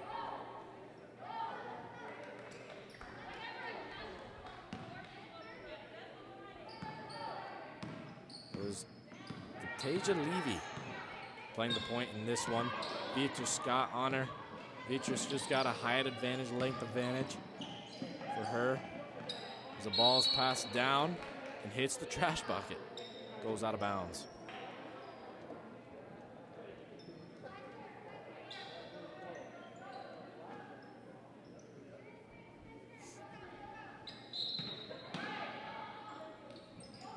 Here it comes. The ball it'll stay perimeter.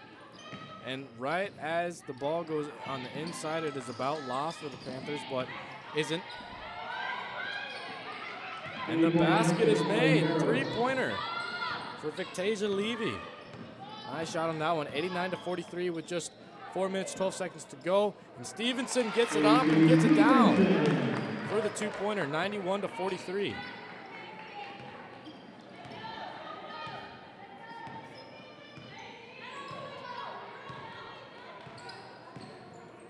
Comes the work on the other end. Nothing for the Panthers. Try calling a screen, isolation, but nothing there. So she'll pass it to Kira Williams. Kira Williams tries to drive, but nothing there. So Hallie Miller will take the basket. Let's see what the refs call that. That is a 3-pointer. So back-to-back 3-pointers for the Panther girls. 91-46 in this one. So pass it down to Brown. Brown gets it over to Stevenson nearly, but the ball does not fully get to its destination, so it'll be in the hands of a Panther. Goes down and wide open. And the basket falls, so it'll be 91-49. A 3-pointer was called, so it's a 9-0 run so far for the Panthers. Beatrice Scott is stopped down there, so now a shot will be attempted, and then Emily Brown Emmy Brown almost ended up getting that basket to go, but no. Now, got Ella on the other end, shoots for 3, throws it up, no good. Here comes Holly on the other end. 91-49 with 2 minutes and 35 seconds left to go in this one. Brown has the ball, pass it over to Holly. Holly, top of the key.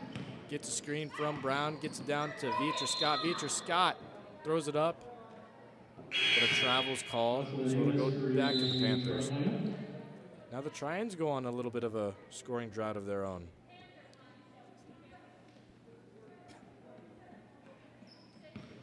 Got Brown subbed out. Jocelyn Amos is in. So Jocelyn will go on. Going up against number 3, that's Kira Williams. We've heard her name a little bit tonight. On the defensive side of the ball, she is leading the ICAC in steals. Here's Sharon Titus. Titus works her way up court. Finds Jocelyn. Jocelyn goes for the layup, but is missed. Oh, but we got a ball free. And the girls can't recover. So now it'll be fast break transition. We got 4-on-3 action.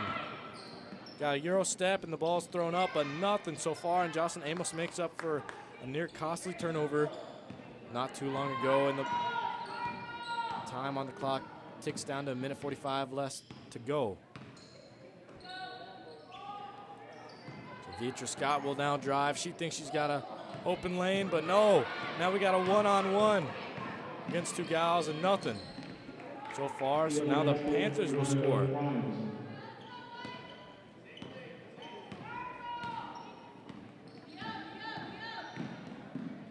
comes Holly Johnson. Johnson gives it to Vitra Scott. That was kind of the game plan last time. Now Jocelyn Amos with a nice screen. She rolled down. And now we got Stevenson with a short mid-range jumper. Gets that one to go, and now we got just a minute left to go in this one with 93-51 so far being the score. The ball's thrown up. Nothing so far for that one, so tied. It's 2-on-1 opportunity. What she will do, she will pass it, of course, to Vitra Scott, but she can't make up for the most of it. But a foul's called. On Titus, her third, second team foul. It's Titus's third foul, just the second team foul of this quarter. Not a lot so far, but it'll remain in the hands of the Panthers. It's now be Victasia Levy. She'll work her way up the court. Has a few baskets of her own.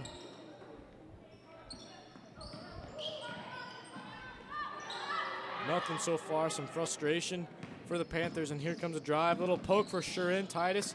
Titus almost gets a steal, but couldn't recover the ball. Then she pokes it free. With now we're down to 30 seconds, 29.8 seconds to be exact, left to go in this one.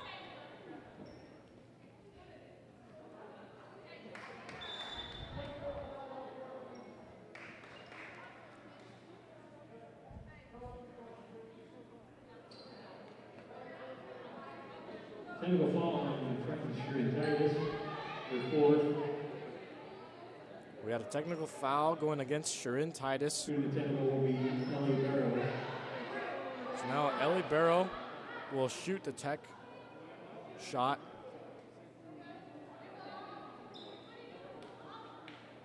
Got some frustration between the team. Not a lot of words talking against each other, but I believe there was some smack talk on the court there.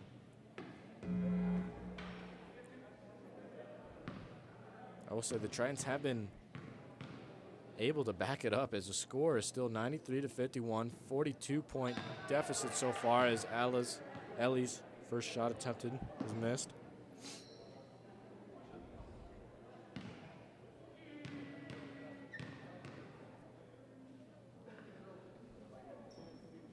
The second one up, and it falls.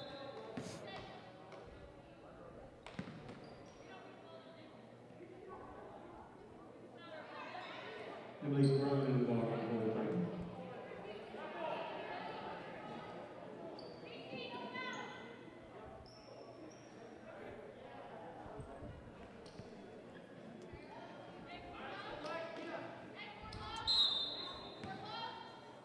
Now the Panthers would get the ball back. 30 seconds left to go in this one. Here comes a drive. Floater attempt is up. And it is good for Victasia Levy. That is her fifth on the night. Now here's Holly Johnson looking to hold it out. This one, 15 seconds to go. Let's see if she'll just milk it away. She's just kind of in the corner. But she gets stopped in her tracks, so she'll just pass it off to Vitra Scott. Got to be careful of that backcourt violation. 3, 2, 1. Claps around. Very, very, very good teammates and communication for the Tritons.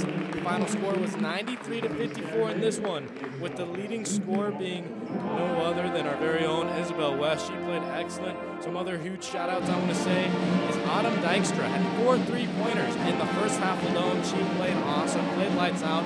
I was super happy to be able to see some stat leaders around the conference and on both teams in this one. And it was really good to see some of the players that usually stick on the bench get out in the second half and see what they're made out of for possibly next year and future play along. But anyway, thank you for tuning in to the women's game between the Tritons and the Ellsworth Panthers. I'll be Hank Ambrose, and I'll be signing off. And I will catch you later in the men's matchup tonight.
Welcome, Triton Nation, to your men's broadcast of the Iowa Central Tritons going up against the Ellsworth Panthers.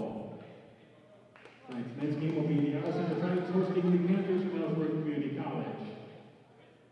Fans, before we give tonight's starting lineups, we'd ask you to please take a look at our video board for a message from the Iowa Community College Athletic Conference.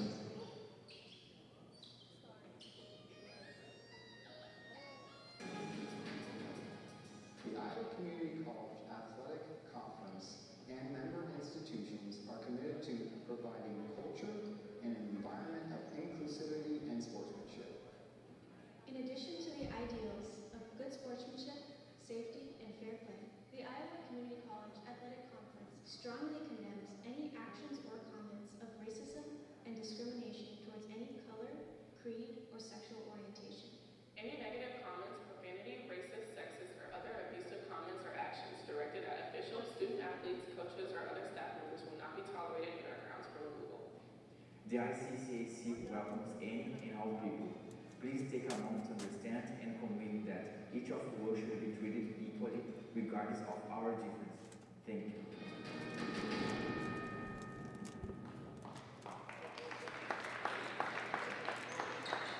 Fans, here's tonight's starting lineup just for the visiting Panthers from Ellsworth Community College. Number 2 is Adam Jackson. Number 3, Josh Kamara. Number 21, Chase Smith. Number 23, Junior Bowden. And number 42, Sergeant Opanovich. Troy Mulder is the head coach for Ellsworth. Now here's the starting out of your Iowa Central Tritons. A 6'1" freshman guard from Omaha, Nebraska, number 4, PJ County. A 6'2" freshman from Benoit, Wisconsin, number 12, Jordan Najee. A 6'1" freshman from Ankeny, number 20, Jackson Smith. A 6'6" sophomore from Sioux City, number 30, Javonte. Sophomore from Australia, number 50, Uzo Diamina.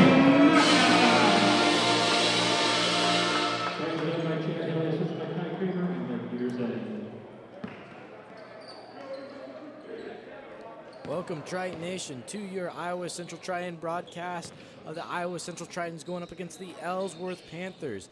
Now, the Tritons and Panthers have played each other already earlier in the season, where the Tritons started off 3-0. They were the Tritons' third win so far on the season, and the game that went to 81-79, and directly after, the Tritons have been 1-9 since. So I believe maybe that 2-point victory maybe could have costed something against one of the teams, maybe a bad luck curse to let the Tritons go into quite of a losing slump. It's okay there, though, because we got our guys back on the court, and we're in Hodges Fieldhouse this time, ready to go 2-0 on the season against the Ellsworth Panthers. Right now looking like Uzo starting to work. Javonte Keck, the ball's touching everyone on the court tonight. That is Julian Lander. We had a touch on the ball just 2 seconds ago. Ball's called on Josh Kamara, his first team ball on Ellsworth.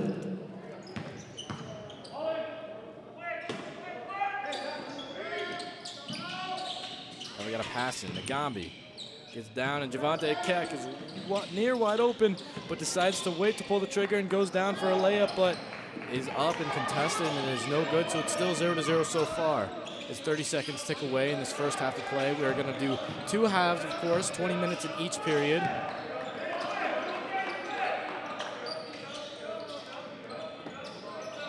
Now on the Panther side, it looks like they got a really good starting 5. Right now, it's Adam Jackson with the ball as he'll look to pull the trigger. Nothing so far.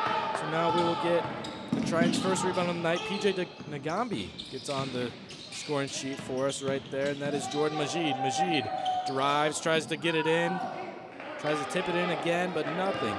I love the physical, aggressive play from each team so far, driving into the court, pulling up from long range as well, but nothing falls for either team so far. And a foul's called. It's a blocking foul, though, so the Panthers will just pass it in rather than shoot it.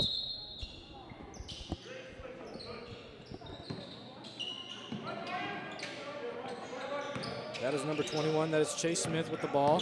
Passes it to his teammate, gets it around.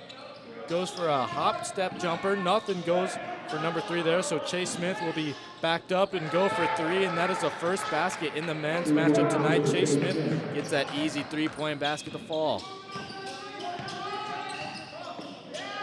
Here comes Uzo with a little hesitation. That Uzo hezzy right there and tries to get in, but nothing so far. Jackson Smith now drives, gets it off to Majid. Lots of handing off to each other, looking like quarterbacks on every single team with the handoffs and the isolations and getting down and dirty, but no score so far for our men tonight. And we're 2 minutes in.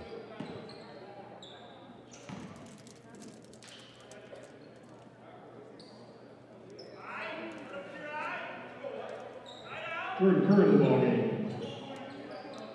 So here comes Majid on the inbound pass. He'll look for someone. Fake Jackson Smith and then went over to number 4, PJ Nagambi with the drive. Nagambi finds Uzo for 3, and it's just off the front side of the rim, and it's no good. So now the Panthers will take over. It is now Adam Jackson that throws it up and throws it down. That is a 3-point basket made. Again, 2 in a row for the Panthers. As the Tritons not looking off to go to a hot start. Now Majid will look for the drive. Dishes out to Jackson Smith. Javante Keck with the drive. Nearly slams it down, but I believe he thought it was too early for a dunk right there. So it'll go 2-6 right now. Tritons on bottom. We got a handoff for Smith. Smith and Adam Jackson are a really good duo working together. They put up a lot of points for these Panthers despite their record not being very good. Javante Keck will get up for that rebound and get it to go. So Nagambi will look. He'll push the court. Look to drive it down and finds Keck. Keck finds Uzo for 3. And his second 3-pointer attempted is another miss. As the Tritons are in a shooting slump so far, but it's okay. We're all right. Here comes Chase Smith. Chase Smith passing down to teammate Jason Brooks. Brooks passes it over. Adam Jackson. Got a lot of work for these teams right here. That was Jordan Kerr, number 0, passing over to Chase Smith right before the foul occurred, so it'll go back to the Tritons. The Tritons try to work their way up this downhill shooting slope so far, as we're nearly 4 minutes into the first half. Nagambi nearly pulls, but decides not to, and he'll hand it off to Majid. Majid finds Keck in the corner. Keck for 3. Nothing. Got a drought spell for the Tritons. Not looking good. They're finding their open shot, having really good off-ball movement, but they can't find the bucket to fall. Someone that is finding the bucket to fall, though, is Adam Jackson right there. That's his 5th point on the night. He had the 3-pointer earlier.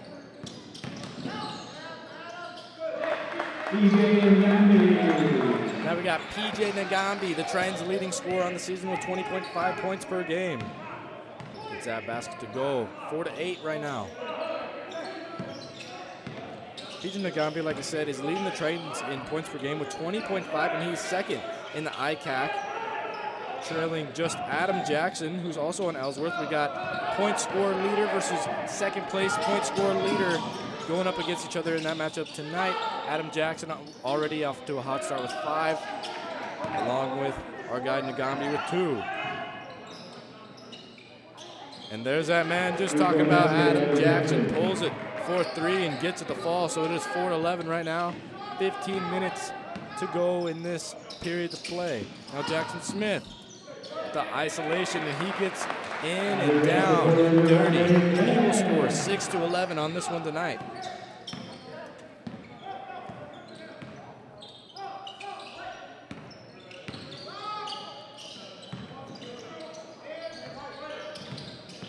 There's a little drive from Jackson. Jackson pulls around and shoots. Foul isn't called, but it goes 6-13, and Adam Jackson is on fire. He's already got 10 points in this one.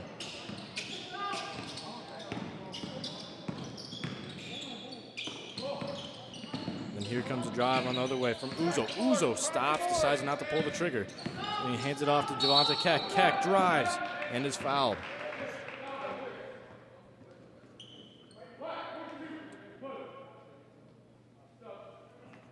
Fouls on Tritons. Opanovich is first, second team foul. Julian Landor, Rory Allen in the ball game for Ellsworth.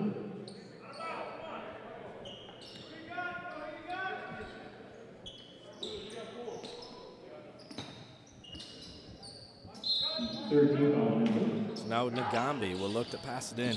Uzo with the cut and Javante Keck doing the same thing, but he will go outside. We'll have the drive in, but it's no good. For number 12, that would have been Jordan Majid.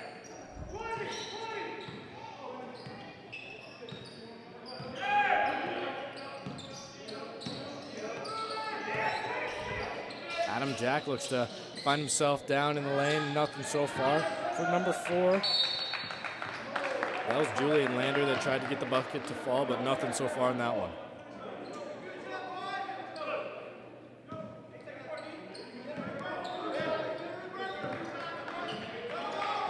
Now the push.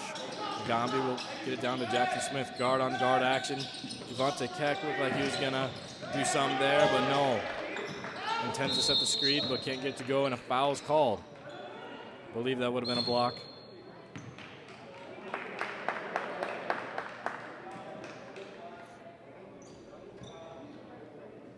Personal foul on Julian Landor is his first, and a technical foul on Julian Landor is his second.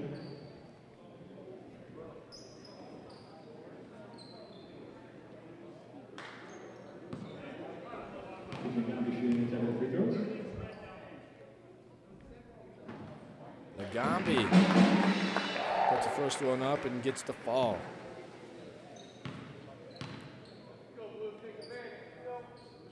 And the second one as well. Two in the ball game for Ellsworth.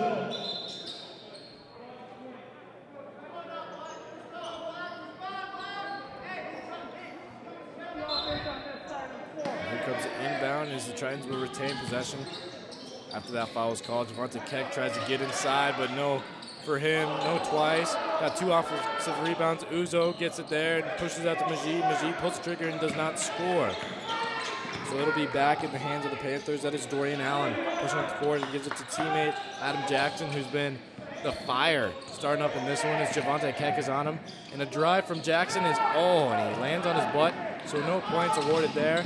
Ngambe will get down and look like he's going to attempt to score right here. Pull-up jumper, no good. We got number 34 subbed in for the Panthers. That is Jordan Stephenson. The screen is made, and Uzo is now on Jackson. Whoever's guarding Jackson for the Tritons tonight is going to have a heck of a time trying to keep up with him, as he's got 23 points per game on the season, which is absolutely bananas. Second team foul. Junior Bowden shooting 2. And that is Junior Bowden.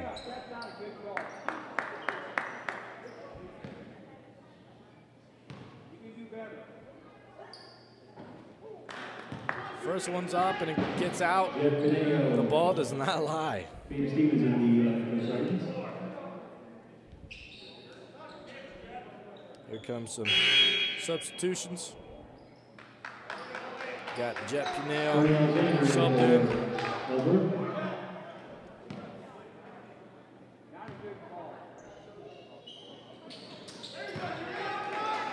Second one is up.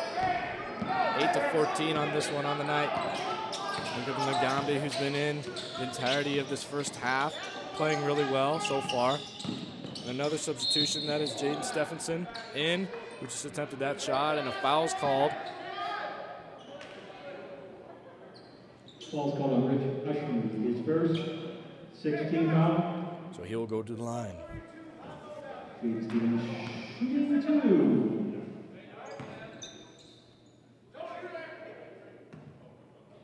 First one's up, and it does not fall.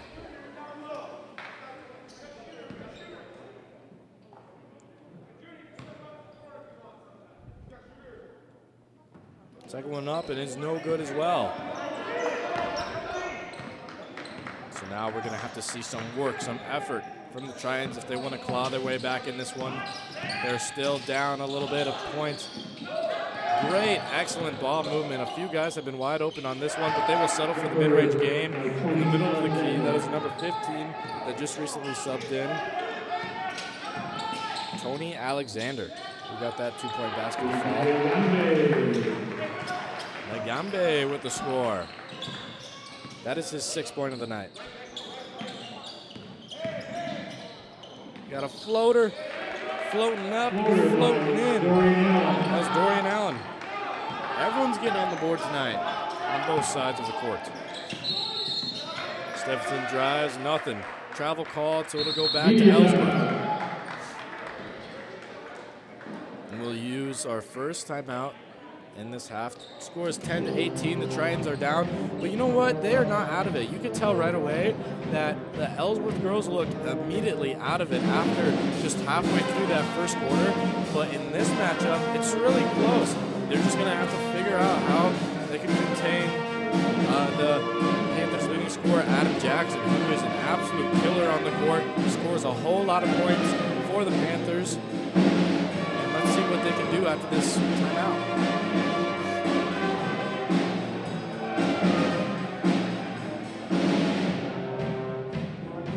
Something to take note of is that the Iowa Central men's basketball team did come up short on the road at Southeastern over the weekend. They returned home to face Ellsworth for the 2nd time this season. Right now, like I said, the Tritons did take the 2-point victory against Ellsworth in the 3rd game of the season when they started off 3-0.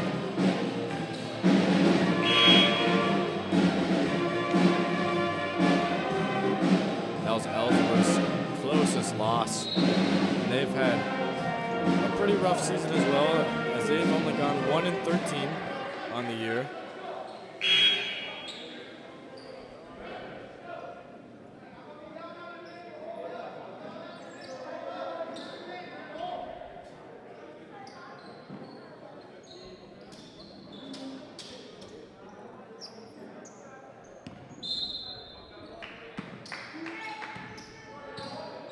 Adam Jackson going against Nagambe.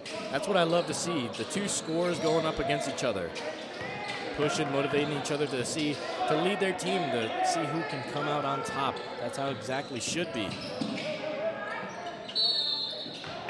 And a shooting foul. That's going to be for number 5, Dorian Allen, on the Panthers, and he will go to the line. Falls on Smith Pineo, his first, 3rd team foul. Come on, let him play a little defense. Shooting 2 will be Dorian Allen.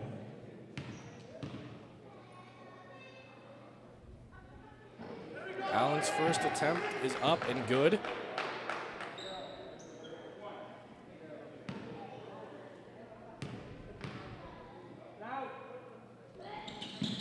And a second as well. So it'll be a 10-point lead differential for the Panthers in this one. As we're taking around 11 minutes, 30 seconds left to go in the first half. Uzo gets at the top of the key. He will drive. And he'll look to find Nagambe, but I believe that the ball was tipped out of bounds, so it'll go back to the Tritons.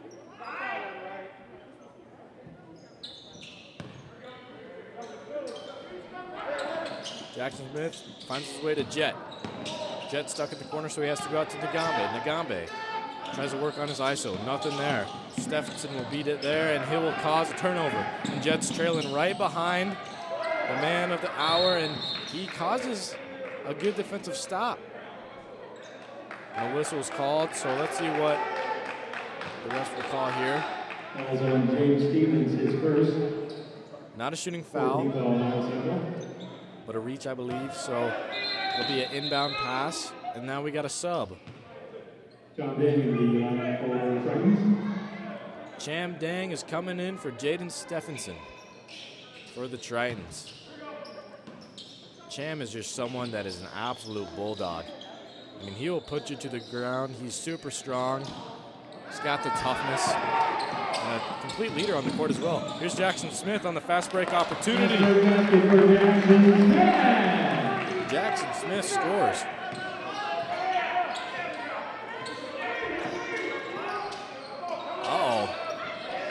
Left him a little too wide open. Adam Jackson, 4-3. Gets it to fall. 13th point of the night, making it look way too easy against these Tritons. There's Cham Dang working with the ball. They let him work inside. Not much of a shooter, but you know he's your elbow guy. And there is our leading scorer for 3. PJ Nagambi ties it right back, saying, "You see me, I see you." Right to Adam Jackson. So now we got some more perimeter offense going. Adam Jackson pulls the trigger, trying to get a 3 of his own, but it is no good. But the offensive rebound will go back to the Panthers. And then we will see a little bit more of that work going on for Tony Alexander, as he'll shoot, and the ball is stuck in the rim. Oh my goodness, someone checked the ball on that one. As it went right in between the edges. There, you don't see that often.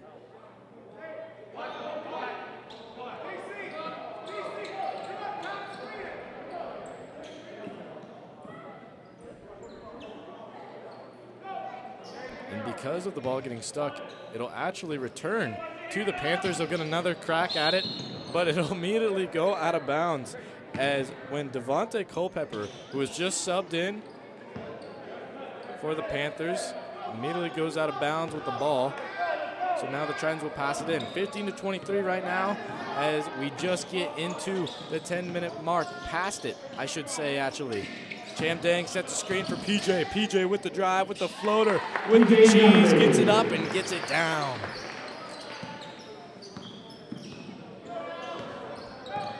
PJ Nagabi starting to cook up. He's got 11 points so far in this one. And then the drive for Dorian Allen. He can't get to go, so PJ will work. And that is as clean as PJ, PBNJ. Peanut butter and jelly is Jet. Oh, no. Oh, my gosh. What's going on the court right now? Jet tried pulling up for the pump fake, and he lost all traction on his feet. That's a turnover. You're not supposed to break your own ankles, Jet.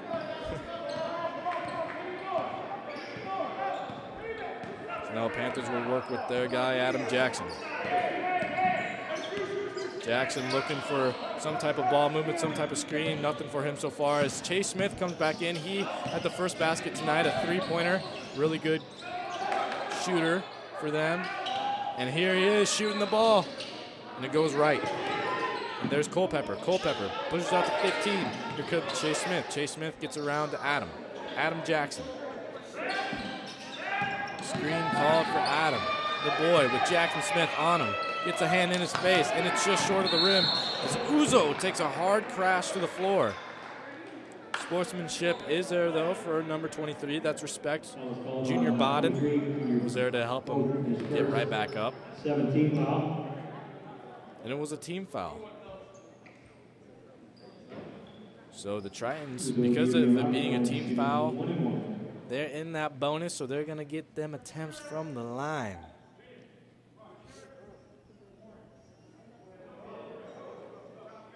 Substitution. As we got Surgeon coming in for Junior Bodden.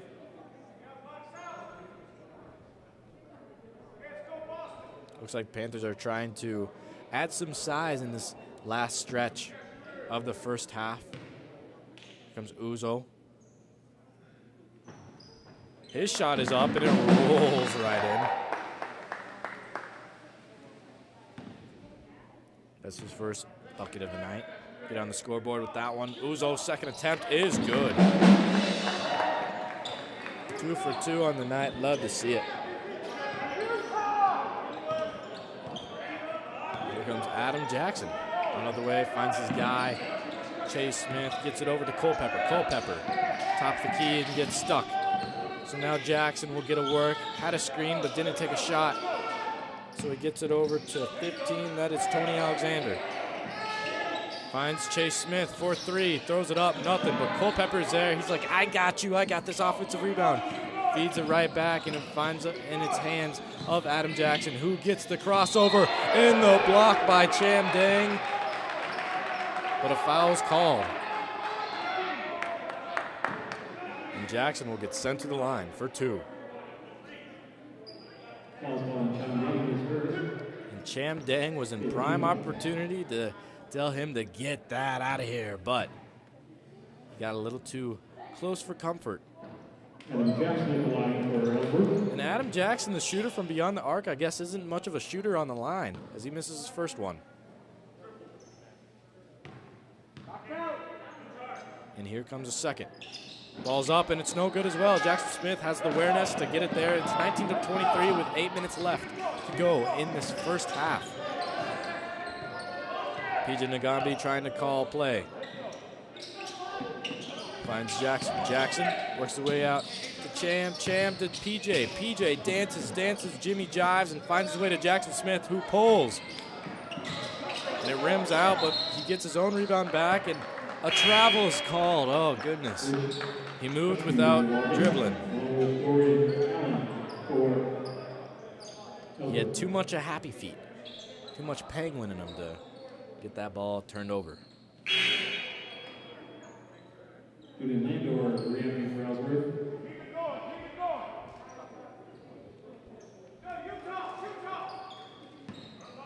So here's Dorian Allen. He'll push up the court as he was just subbed in along with Julian Landor, who hasn't gotten a lot of time so far in tonight, but I'm sure we'll see a lot more of him later on. I got Chase Smith in the corner. Looked like he thought about pulling, but no, Dorian, he'll kick it out. Nothing there, and a drive and a travel. Back-to-back travels for both teams there. We got another sub right here. As we got Jordan Kerr subbed in for Surgeon. Surgeon goes out.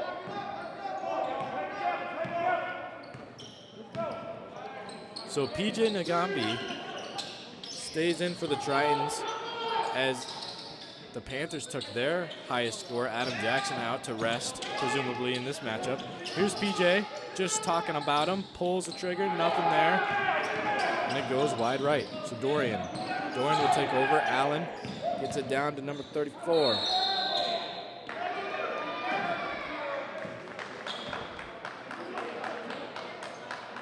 That is Rish Ushu.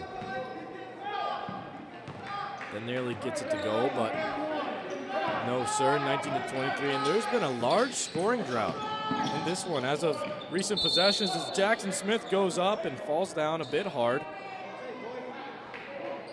Doesn't need anyone to help him up, though. And he's a guy that probably has what looks like the most amount of energy on the court. He's just an Energizer bunny, if I've ever seen one. He's a shorter guy, but he's jumping around, always gets up to the rim, and he's got a very nice shot, especially in Hodges Fieldhouse, where he usually gets his way to 3 or 4 three-pointers a game. Now he'll be shooting from the line.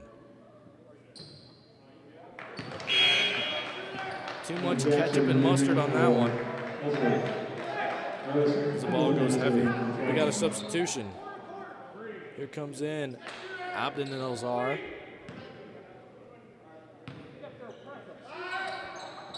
Second one is up and in for Jackson Smith. He's got 5 on the night. Here comes Dorian. And not to mention that Adam Jackson has just been subbed in. He'll immediately get to work. Thought he was going to pull there, but teammate Jordan Kerr does instead. As the game clock just gets to 6 minutes and 30 seconds left in the first half. Score being 20-23. Panthers still on top. Tritons haven't got to taste what the lead is like yet in this one. Given some return of their own medicine. As in the girls matchup, Tritons led the whole time in that one. Here comes Uzo. Uzo dishes out to Jackson Smith. Wide open for 3.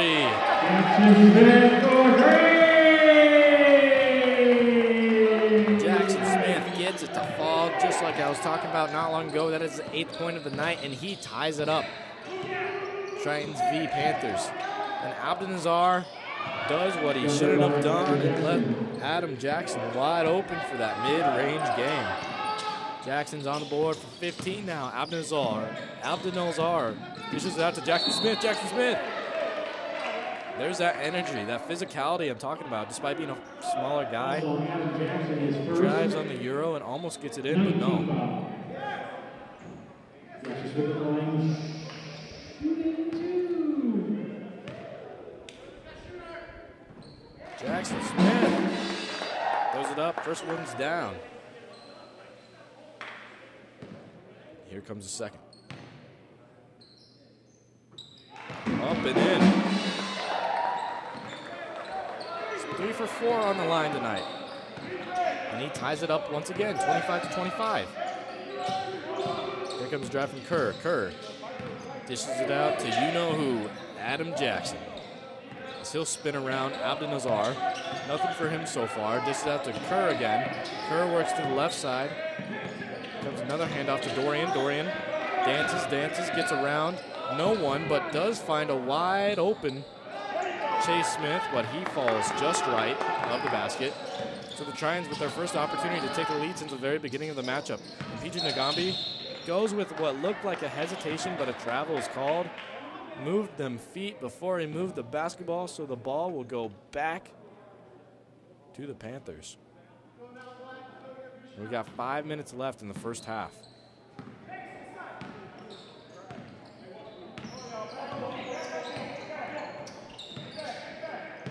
Dorian Allen hands it off to his guy, Kerr. Kerr gets it over to Jackson. Jackson with the drive and loses it. Abdel-Nazar gets it over to our guy, PJ Nagambi, as he's almost swatted, but then Uzo tries to put it back. No good. And Kerr is stuck in transition. Wow, what a crazy form of events. Look at Chase Smith. He's lurking there in the corner. Looked like they were going to go towards him as Uzo's sagging on him a little bit, but Adam Jackson has other intentions. He'll go down to Chewy. No good. And then Dorian will be called for the travel as well. That is the 6th travel on the night. Oh my goodness, and we're only in the first half. There usually isn't a lot of travels, but when you're this jittery for a game, when a game just comes that close and you want that revenge like Ellsworth Panthers do at Hodges Fieldhouse, I guess you're going to be extra jittery and cause those types of turnovers for yourself. So here's PJ Nagambi looking for some off-ball movement. Finds Abdel-Nazar, but he's stuck down the corner. And Cham Dang will pull in the corner. No good. I thought Cham was going to hit that, but he didn't. That's all right. That's okay. Still tied right now. It's 4 minutes.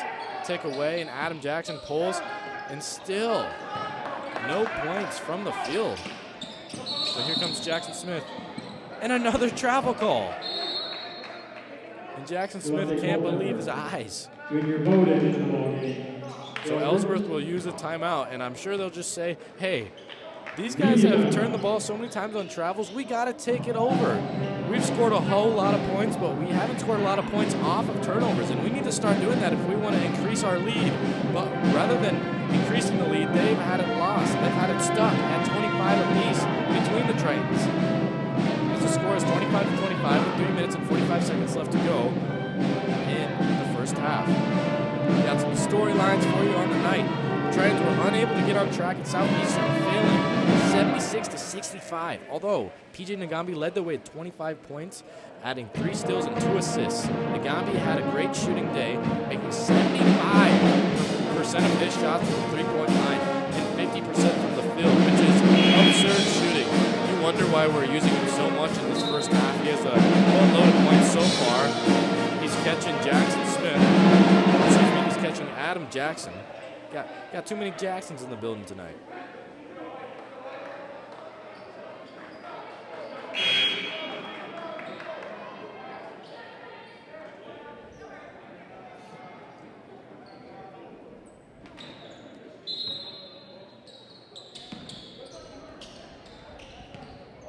So they will give the ball to Adam Jackson. And Jackson will work. Gives out to Dorian. Dorian Allen feeds his way to Junior. Junior hands it to Chase Smith, and the ball has gone through every single Panther on this trip, on this possession, and Chase Smith finds his way short of the rim. So Abdel-Nazar will push up the court. Abdel-Nazar. Little shimmy for him right there, and Uzo finding Nagambi in the corner. Nagambi almost looks to pull, but decides on Cham to pull. Gives him the go around. And he is 0-2 from the three-point line so far. And we get to our 3rd minute left in this first half to play.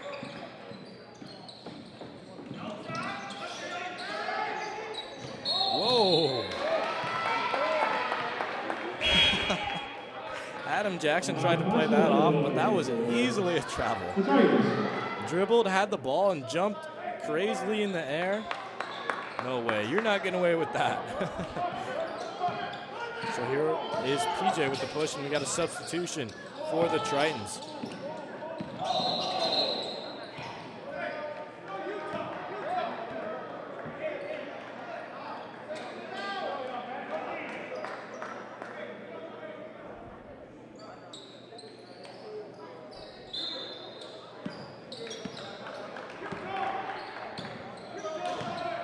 Here comes Dorian.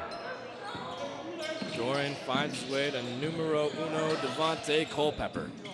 He does nothing with the ball, decides that no one's going to do anything with the ball so far as they're going to share the ball. Sharing is caring. As Culpepper almost gets the offensive rebound, but no, PJ with the drive, but notices a 1-and-4 opportunity, not looking good in his favor. Number 40 stuck in the corner as he'll try to go, but then the ball is saved by PJ Ngambi. Doesn't call play and decides to take it for himself. Isolation. Oh, and he should have had it over Adam Jackson, but no. Speaking of Adam Jackson, nearly gets an assist for number 23, Junior Bowden. His first 16 foul. Shooting 2 for Ellsworth will be Adam Jackson.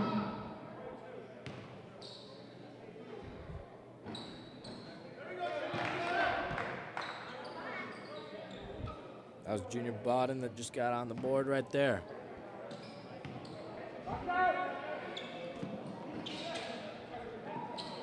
And the second one gets up and it's no good. Now the Tritons have another opportunity to take the lead. Jackson Smith stopped in the corner. Gives it away to Abdenazar.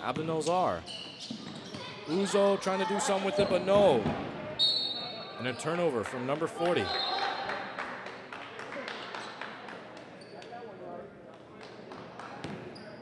That was nice. Abdenazar, true leader of the team, telling his teammate, it's all good, it's all right. We still got you, man. Minute 45 left to go. Here's Adam Jackson.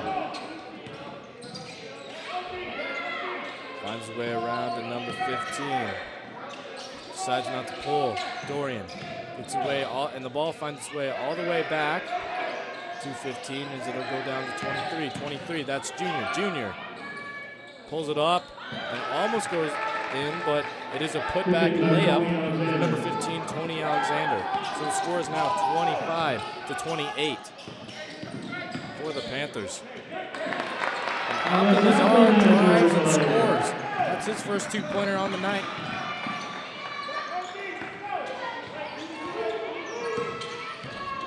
Now Adam Jackson will drive. And nothing but a steal. Here comes PJ. PJ, pickpocket going against him, but finds Abdenazar. 2 in a row. 3-pointer. Abdenazar gets it to 5. 5 points in a row from him, the man himself. With 40 seconds to go, gives the Tritons lead right before halftime. 33 seconds to go now. Dorian Allen. What's he gonna do with it? He's gonna hand it off to 15. Tony. What's he gonna do, man? He's gonna pull. Right in the face of Jackson Smith, but no. 16 seconds left. And Uzo will dump it off to PJ. And the clock will tick. 30-28 with 6 seconds. PJ with the isolation against Dorian. Has to give it up to Abdenazar. He'll go for 8 in a row. No, and the ball ends up flying just right of the rim. And that was an excellent turn of events for the Tritons as they didn't have the lead for the whole game until it got to the 35-second mark left in the first half when Abdenazar rose to the occasion and finally took the lead. They had over a dozen chances to take the lead in that one, but that three-pointer was the one that did it to them. And that now the Tritons will go into the second half, leading 30-28 in this one. It's looking like it's going to be the exact same turnaround as last game over at Ellsworth, where it decided within just one field goal. And I'm super excited to be a part of this matchup right here in Hodges Fieldhouse. Got some key stat lines for you guys right now before we end the halftime break, as we got Adam Jackson leading the way. Who else than the man himself over in Ellsworth, getting a lot of the points done. Right now what I've counted is I've got 15 so far for him on the night. I got Dorian Allen with 4 as well. Junior Bodden's got a pair of rebounds. He's doing well. Cham Dang, super physical tonight. I'm impressed by what he's doing tonight, as he's a tough matchup going up against Chewy and Surgeon on Ellsworth's sides. When it comes to the Tritons, we got PJ Nagambi leading the way. He's got 11 so far, and Jackson Smith as well. He's on his way to, let's see here, 10 on the night as well. And Uzo, he's got a pair of free throws. The Tritons are looking really good from shooting at the free throw line, and I think if we just keep playing physical, keep getting the fouls drawn for us, then we're going to end up on top. Both teams are playing super duper well. Lots of scoring. There was a bit of a drought for 5 minutes, but that's what happens when there's a lot of scoring. I mean, dry spells come and then they go. Anyway, you've been listening to Hank Ambrose up here in the booth, and I will get right back to you in the second half to play.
to start off the second half in just a short second.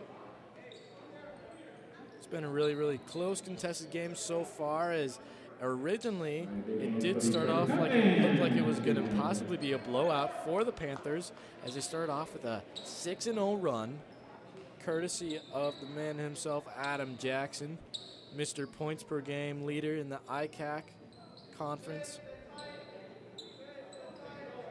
But then again, right before the end of the first half, we had our very own Tritons take over the lead, with Abdel-Nazar leading the charge right at the end there, scoring the last 5 buckets for the Tritons. Here's Javante Keck. Just got subbed in. Haven't seen a lot of him in a long time. He gets his basket to fall.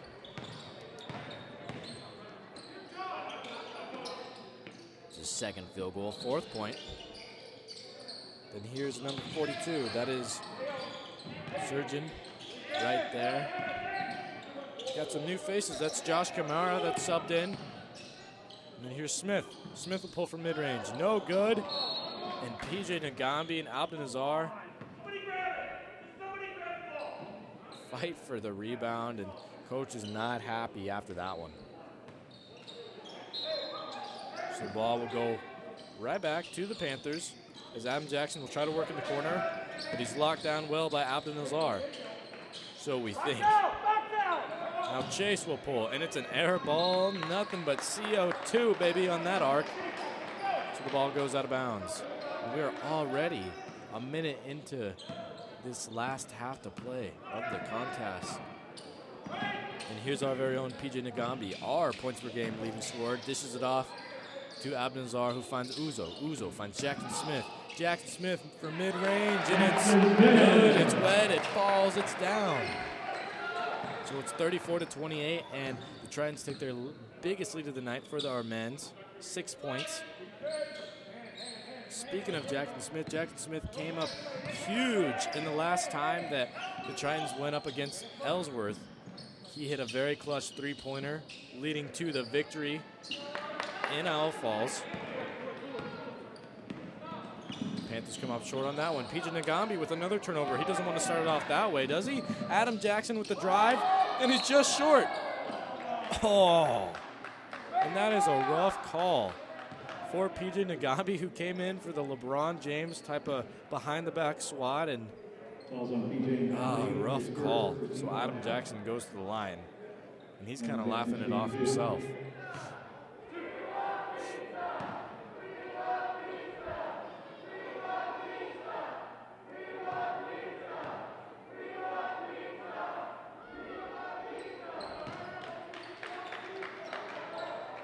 We want pizza is the chant by the crowd tonight.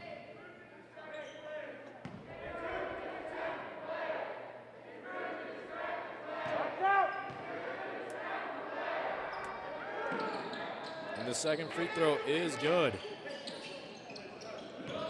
That'll put Adam Jackson to 17 points so far on the night, 34-30, with 18 minutes and 12 seconds to go.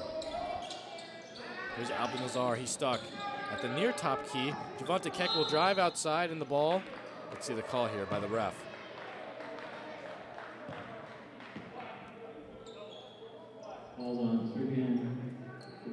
Got a block call, so a blocking foul, excuse me. So Tritons will get a chance to inbound the ball. PJ Nagambi looking, finds Jackson Smith, his main man. Little Hezi out there, gets to Abdel-Nazar. Abdel-Nazar pulls. And that is a laser, gets it to fall. That's the 7th point on the night, lucky 7, baby. Here's Chase Smith, decides to give it up to Surgeon. Surgeon finds the way to Jackson. Jackson pulls, top of the key, 4-3, and it falls right in. Super sweet shot on that one, makes it 36-33. Uzo tries to do something about that lead and can't cut it to 5. So now Jackson Smith and transition pulls like Steph Curry, but it is just right of the court there. Here comes Abdel-Nazar. Gets it over to Javante Keck. Keck with the dunk, but it does not count. Falls on Sergeant Kovadovic, his third. Second team foul. Sounds like the foul is on Sergeant Kapovic. He's in foul trouble. He's got his third foul already. Julian Lindor in the ballgame for I believe it is 6 fouls, and he will have subbed out. So he is going to need to be subbed right out, as he is the size man. He's got the highest height of all Panthers, so they need to preserve him as much as they can. As Jackson Smith loses the ball, Adam Jackson now is working on the other end of the court. Dishes off to Chase. Chase puts it up and puts it down for 3, 36-36. Chase Smith had a three-pointer to start off this matchup. He scored the very first field goal on the night. He's been very quiet since. He's in the starting lineup tonight. Here comes Jackson Smith trying to make up for his last turnover that led to a three-pointer. Jackson Smith with the drive, goes right, goes floater, and it rolls right in. That's his 5th field goal of the night.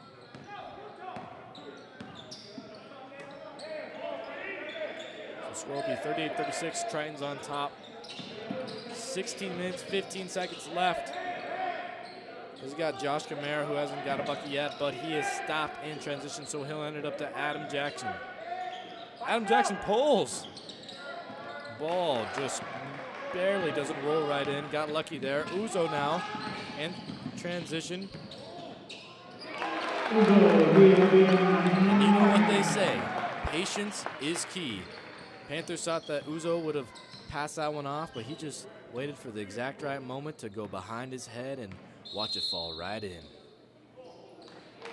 That's Uzo's first field goal, but he does have 2 free throws before there, so it's 4th point. Speaking of points, it's 40-36 right now, right as the timeout is called for the Panthers. Got a full timeout. Got a little bit of some more key storylines right now. Sophomore Javante Keck added 15 points with 7 rebounds and 2 steals, while Uzo Dibiamaka chipped in 10 points. Dibiamaka, a sophomore, blocked 4 shots and had 3 rebounds and 2 steals. The defensive monster definitely shows his showcase in every single game. He comes ready to play. He's in the starting role. Uzo is just a great guy to be around, and there's a reason he's out there. He gets a lot of minutes for the Tritons. Now, sophomore Javante Keck, I'd like to say, is the men's Triton spotlight of the game. And when asked why Iowa Central, he said, "Campus gave me a feeling like home, and the relationships with my coaches is just too great." He loves it here, so I'm a huge fan of that. Maybe some future plans. He went a little incognito on us. He said, "Keep it a mystery and keep people on their toes." As he looks to keep us on our toes tonight, as we will fill out the rest of the game here. It'll be a big role as he's on the court right now for the Tritons. Javante Keck's stats look like this. He's 2nd in points per game with 16.8 on the team and 4th in the ICAC conference. Excuse me. He's also leading the team in rebounds with 6.5 and is an all-around baller. And here comes Chase Smith. He gets stuck in the corner, so he'll pass it all the way over to Junior. Junior gives it up to number 3, Josh Kamara. Kamara gives it to Adam Jackson. This is definitely the half where the clamps have been put on Adam Jackson.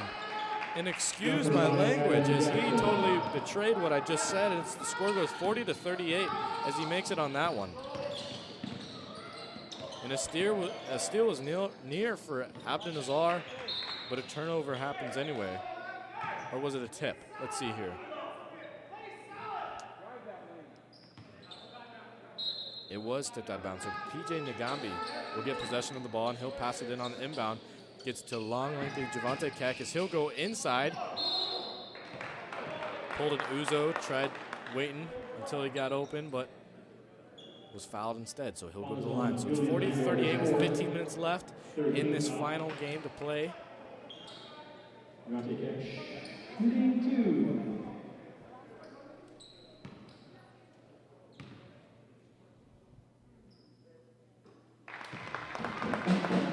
41-38. It's a little scary. It's looking a lot like the first half, despite vice versa with the Panthers on top, and we know how the last half had ended with the Tritons taking lead.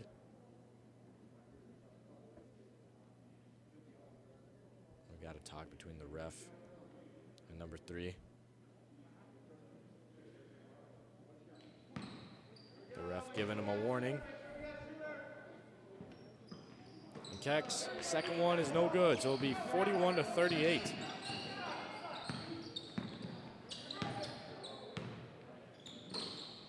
Tomorrow, get it over to Adam Jackson, who will decide to go junior. And the ball reaches the hands of every single Panther on the court in this possession, besides Chase. See here, Adam Jackson decides to pull, and it's left. So now Jackson Smith gets the rebound. There go Javante Keck. Keck lays it out for PJ. And PJ does him a favor and gives it back in return. Oh. Was a foul on Javante Keck is his third. And the consensus thought that it was an and one for Javante Keck, but the score will stay 41-38. Charge called.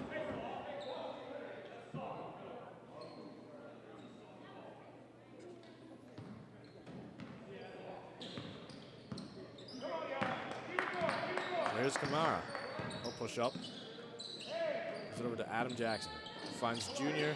Same exact rotation, doing everything but involving Chase, except now they involve him.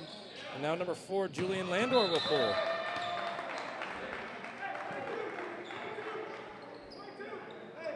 That ball went straight into the hands of the Tritons as they will inbound on this one. A little bit of a new defensive look as the Ellsworth Panthers will go full court press, which may or may not be a smart idea, as Javante Keck finds himself wide open on the dunk, slams it down. So in theory, you do not want to do full court press on the Tritons because they will do that straight to you. As Chase tries to pull for 3 and it's no good, Javante Keck gets the defensive rebound and he'll give it to Abdenazar. Abdenazar starts to move forward. Uzo wide open for 3. And it falls. 46-38. Uzo's got 7. And a timeout is needed from Ellsworth. It just gets into a 8-point lead for the Tritons, and Ellsworth is all out of shams and need to use a timeout. That kind of shows that the coach isn't very confident in his team, I don't believe. They've been going on this scoring drought for quite a long time now, as we are now 13 minutes and 39 seconds left in this ball game. So I guess this is maybe a rally to pump up his guys, because they don't have as good as a band as we do here in Iowa Central. We got the band and the cheerleaders rooting on our guys during this full timeout, ready to get us back into action. Let's get straight back to the storylines as well. Now, Iowa Central claimed an 81-79 victory in Iowa Falls over Ellsworth earlier this season, where Jackson Smith saved a key three-pointer and Nagami scored 21 points in the win. That was said earlier, but it's a most crucial storyline in this one, as the Panthers look for some revenge, maybe to lock up Jackson Smith, make sure that he's not clutch no more. So that's, I think, what's bringing the extra spirit, the extra juice in this one. And finally, for some key storylines, we got Ellsworth has lost 6 in a row, including a 75-62 setback to Indian Hills this past weekend. Adam Jackson is one of the top scorers in the league, averaging over 23 points per game.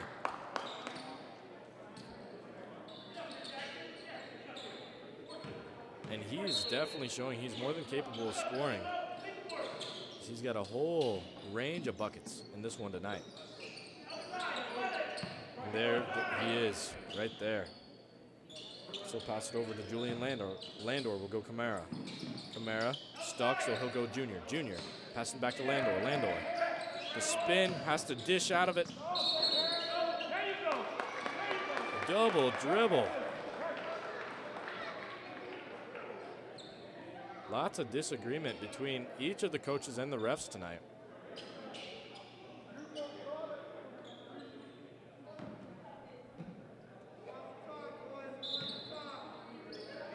here's Nagambe. Nagambe will go up. And he'll go left. Got a double screen action going for him. Now go over to Jackson Smith. Jackson Smith passes to Abdel-Nazar. Abdel-Nazar gives it over to Uzo. Top the key. Uzo will drive. Find Jackson Smith for 3. Ooh, baby. It falls down. That's his second three-pointer of the night and his 22nd on the season, trailing just to PJ Nagambe from 3, who PJ Nagambe himself has 29. He needs one more to get to that 30 mark. Dorian Allen gets that 2-point basket to go. It's 49-40 now. And an absolute heater to Jackson Smith, and he cannot corral the pass. So now Dorian will shoot again. The ball will go up and over the backboard, not the rim, the backboard, and go out of bounds.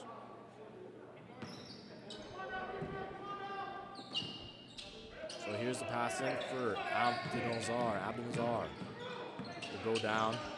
He'll work against Junior Bowden. Junior Bowden, nothing for him so far. And he'll keep pushing. Gives it out to PJ. PJ with the drive. And that is right. He gets another 2-pointer on the night. So it is 51-40 right now as we just got past the 12-minute mark left in this one.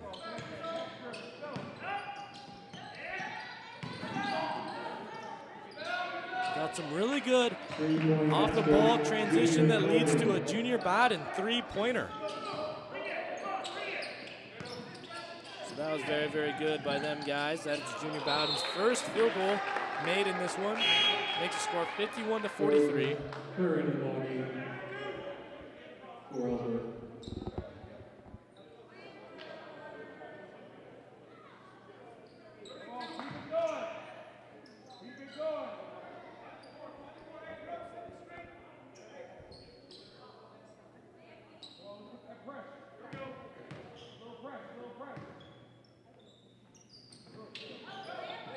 Right away, Dorian. Super aggressive defense coming from Jackson Smith. Jackson Smith, his first team foul Titans.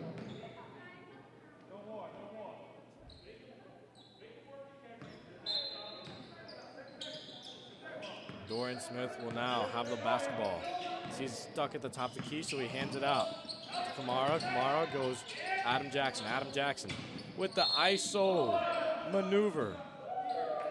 Ooh. And if ball was still in play, number 4, Julian Landor, would have had a really smooth putback, but no. Second, 14 foul.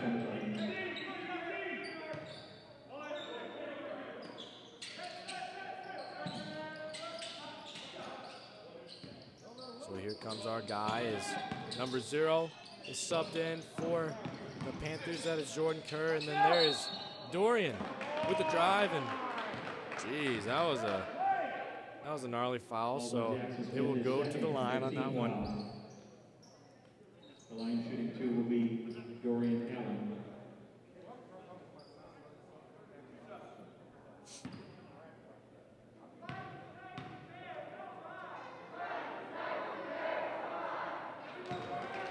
And it falls. Now one more shot on this one.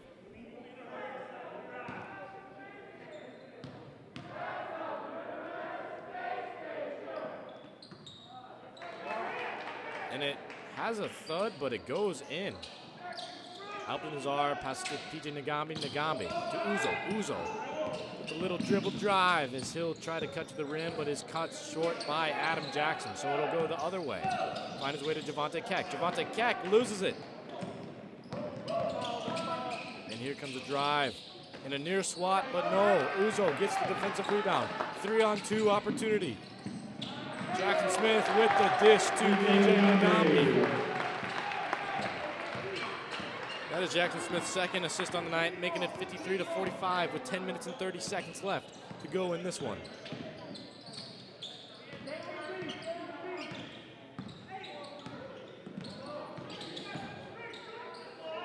Comes some dancing between Dorian Allen. Floater and it nearly rolls in.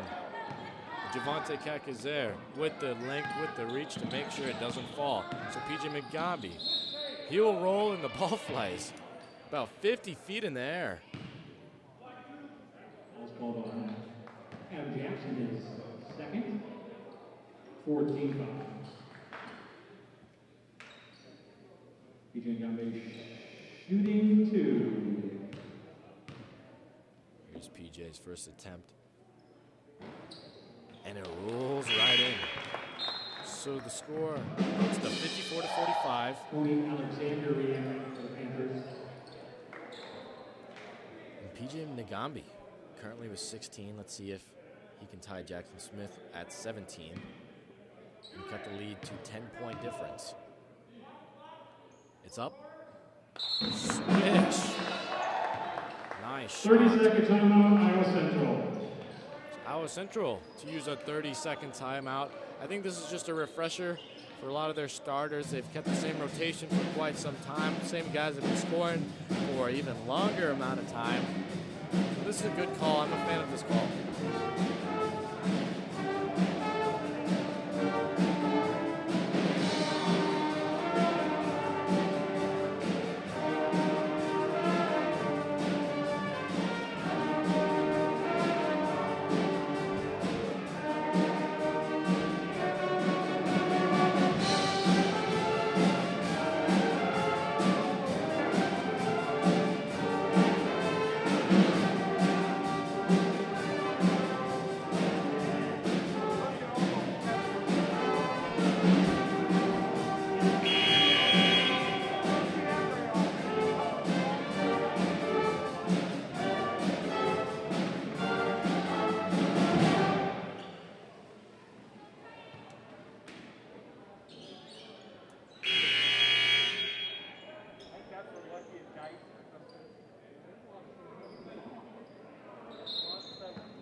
Comes the start.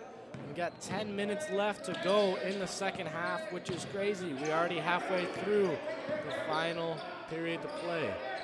Got some stubs too. That's Jordan Kerr subbed in. We also got Dorian Allen out there. They're the guards at the very top of the key. Can't get anything to go. They pass it down to Tony Alexander. Tony Alexander, nothing going on for him. So he's stuck. Lots of good ball movement. There's Kerr. Kerr for 3, just outside the mark, so he can't get to go. So Uzo will work his way up the court. Uzo with the drive, with the dribble. And I think the eyes were on the sides of his head because he could not get that in the corner. We got a 2-point basket, good by number 3, Josh Kamara. That's Josh's first basket of the night. He's got 2 points now, making the score 55-47. Abdul-Nazar passing all the way around, playing around the world with the basketball almost. Abdul-Nazar in the corner now.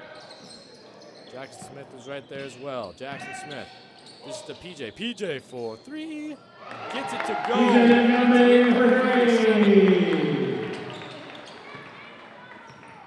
That was a beautiful shot. And PJ is the first to get to 20 points for the Tritons on the night. As the Tritons are definitely pulling away with the lead, making it the largest lead of the game so far. 11 points, 58-47. Kamara had some confusion, but decided to pull anyway. Javante Keck gets another rebound. That's his 4th defensive on the night.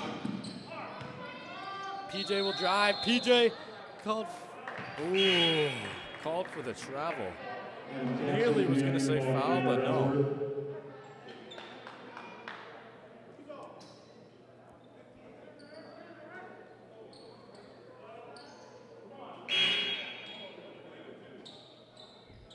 Rich Eshu re-entering for Ellsworth. John Dang back into the lineup for the Tritons. We got a substitution as Cham Dang will go in for Javante Keck. Let him rest for a while until we sub him back in at the end of the game, more than likely. Here comes Dorian Allen. Ball reaches the hands of 2, 5, and 3 as the ball feeds back to everyone as well. Some miscommunication, it looked like, on the court, which led to a turnover. Nazar will go. He will drive.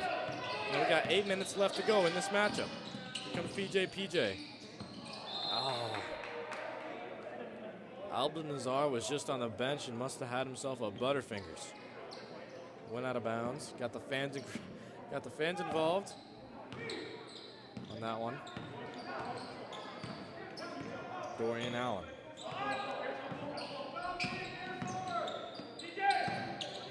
Find his way to number 2. Nothing so far.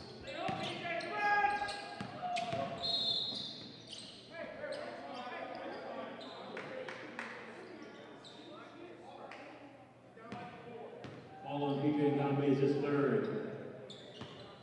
16 fouls on the Tritons. Nice. There's a little jam for Asu. Nothing going on. Here's Dorian.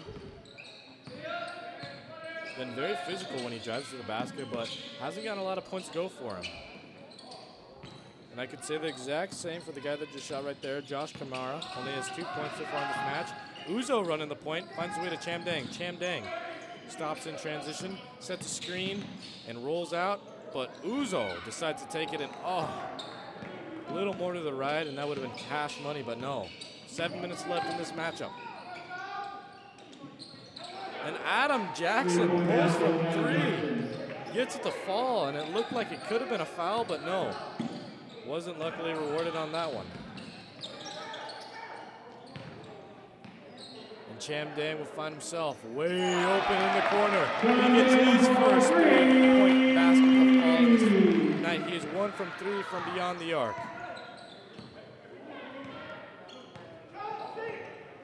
That's also his first points on the night. Adam Jackson looking like to return the favor as Cham Dang just did it to himself. He pulls, rolls around, can't get it to go. So Jackson Smith gets the defensive rebound.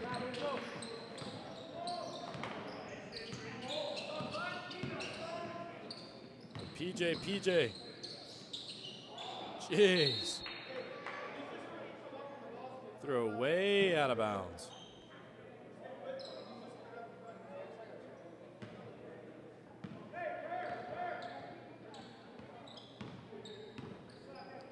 So now will come in Adam Jackson.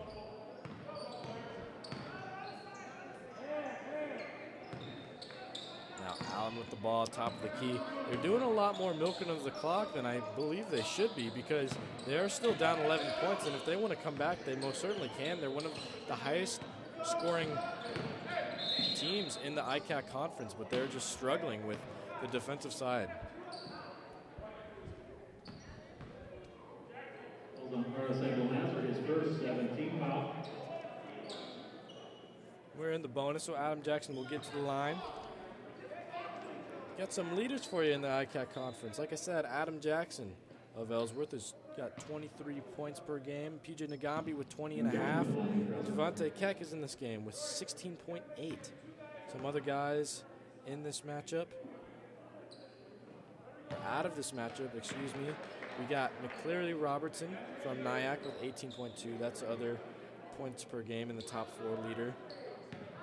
So yeah, we got a lot of points scoring in this ICAC conference. Those are just some of the top 4 guys. We're lucky to have 3 of them in this showcase. First one's good, but the second one doesn't fall, but Panthers get their own offensive rebound, but they can't make the most of it. So the Tritons will drive. Tritons got nothing going for them in the interior, so they'll work outside. It's been working well on the outside. I will say, Abdul Nazar works his way inside. It's a 2-point basket. That's his 9th basket of the night.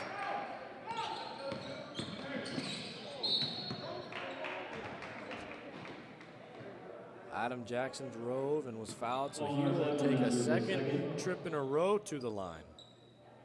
18 foul. Adam Jackson shooting 2. 30-second timeout. Tritons.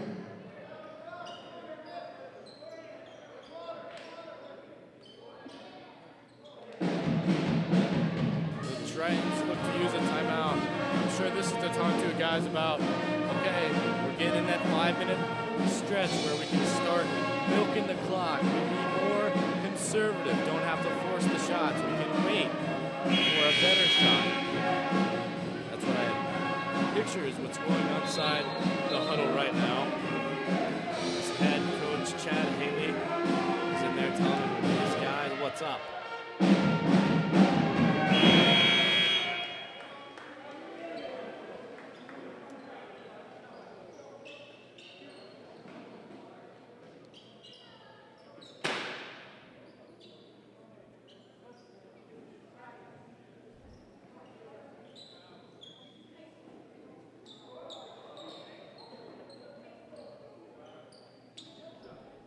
Devontae Keck for the Tritons.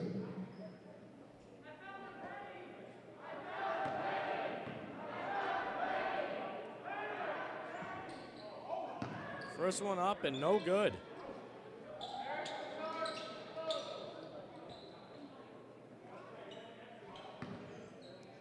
And here comes the second.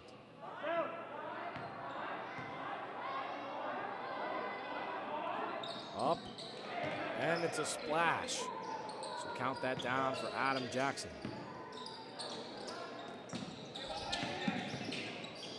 Here comes a drive from PJ Nagambi. Nagambi stopped at the top of the key, looking like he's trying to call a play. Probably rehearsed in the huddle. Here comes Uzo, top of the key as well. Lots of top of the key over the middle type of action. As Devontae Keck saves the ball from going out of bounds. It'll go straight to Jackson Smith. Jackson Smith hands it off. Alvazar and Jackson Smith in the corner. Devontae Keck will pull. Went for the bank shot, but came up a little short on that one.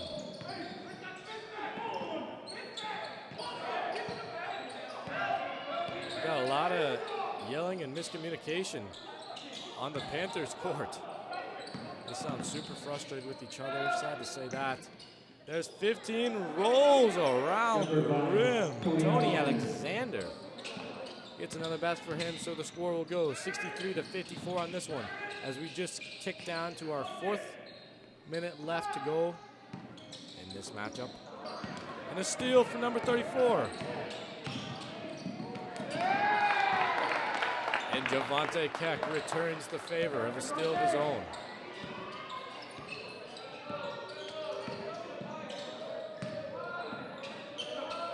Here comes the drive again. Jackson Smith hands it off to our boy PJ. PJ finds his guy in the corner. Nothing going on. Lots of dribbling. Feet are getting cold out there, it looks like. Not a lot of off-ball movement for our guys. So Jackson Smith will pull, and it's just over on the other end of the rim. So here comes Adam Jackson. Adam Jackson, a little bit of a drive. Thought about pulling back, it looked like. And the foul's called. Julian Landor in for Ellsworth. 30-second timeout, Ellsworth. And another timeout called within the last minute to play. Within the minutes of each other, excuse me, we do have 3 minutes and 12 seconds left to go in this matchup. Unless overtime, of course, occurs. Let's take a look at some of the rest of the matchups for the Tritons on the year. We got Southwestern at home on the 13th, and then we go right back at Northeast on the 17th. Indian Hills right back home, and then at Iowa Lakes on the 24th of March. And then 27th will be Southeastern, Iowa Community College, and then the 31st of March will end us off at DMAC, where we'll have one regular season game in April 3rd, against Kirkwood at home. Perfect timing, we get straight back into the action. It's PJ. PJ with the drive, looking to do something with it, but no good. PJ's now in the near corner, and an alley-oop attempt goes, and that would have been so nice. Oh my gosh. But we recover our own offensive rebound, and oh my goodness, if that alley-oop went, oh. We got Uzo going for 3. That's his 10th point on the night. He's a sneaky shooter. You don't see a lot from him in the beginning of the match. It's more at the end. 66-54, 2.5 minutes to go. And a pull There you go. Good rebound. for Tony Alexander. Nothing goes for him his way. Uzo's stuck, so he gives it to Albanazar. Albanazar then gives it over to PJ Nagami. Nagami will dribble it out. Trying to leave it to having less than 2 minutes to go in this one. Javante Keck looks like he's going to pull for a layup, and he gets his point to go. Keck gets it down.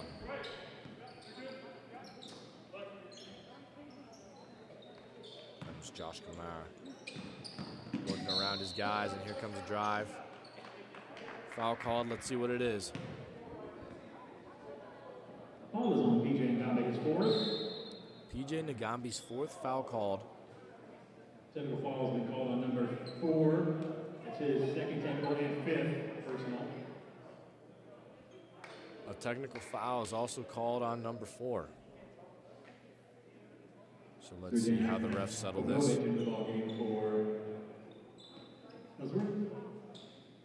Ball will go Tritons, as they will shoot a free throw. Jackson Smith, getting 2. Jackson Smith with his 18th point on the night. Here comes another one. I don't want to say I called it, but it did fall right through. 70-54.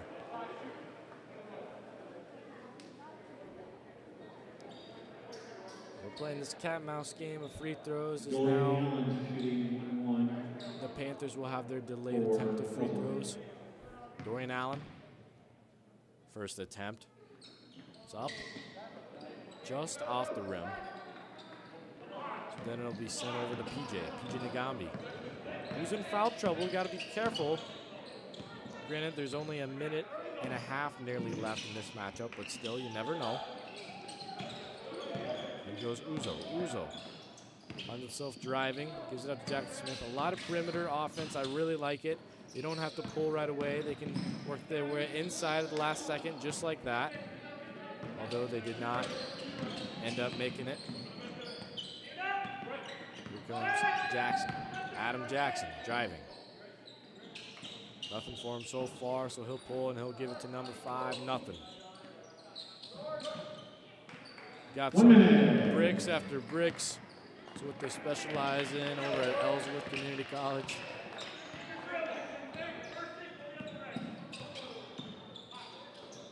Number 4 with the drive. Gets it over to Albanazar. Albanazar gets to Uzo. Uzo finds Jackson. Jackson back and forth.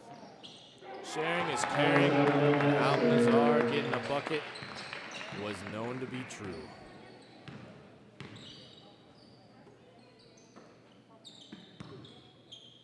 Now the ball go to Tony Alexander. 27 seconds left in this one. Get down. Kind of dribbling it out here at the end. The guys know it's over for him for the Panthers. Nothing going on. Here comes a three-point shot. Nothing. It's off the backboard. And the Tritons will dribble it out. Final score, Iowa Central 72, Ellsworth 54. Triton men's will once again be at home action this coming Saturday. It was the Southwestern visiting the Hodges Fieldhouse, tip off at 3. Thank you for coming and say goodnight home. It was an excellent game here for the Tritons, as the final score came out to be 72-54, as we had PJ Nagami lead the way for the guys, and Jackson Smith just drove behind. 20-19 was the difference there. Adam Jackson had a whole buttload of points for Ellsworth. He had 27, looked like he was going to get to 30, but in the second half, Ellsworth Panthers just simply did not come to play. It was only a 2-point game at the beginning of the half, and they ended up scoring barely 15 points to end out the second half of play. That's not even a point per minute. Pretty poor. They went on quite the long scoring drought. Otherwise, it's been a lot of fun broadcasting these back-to-back games for you. I'm really happy with the outcome of both games and excited to bring you back to the action when we go next week for the boys when they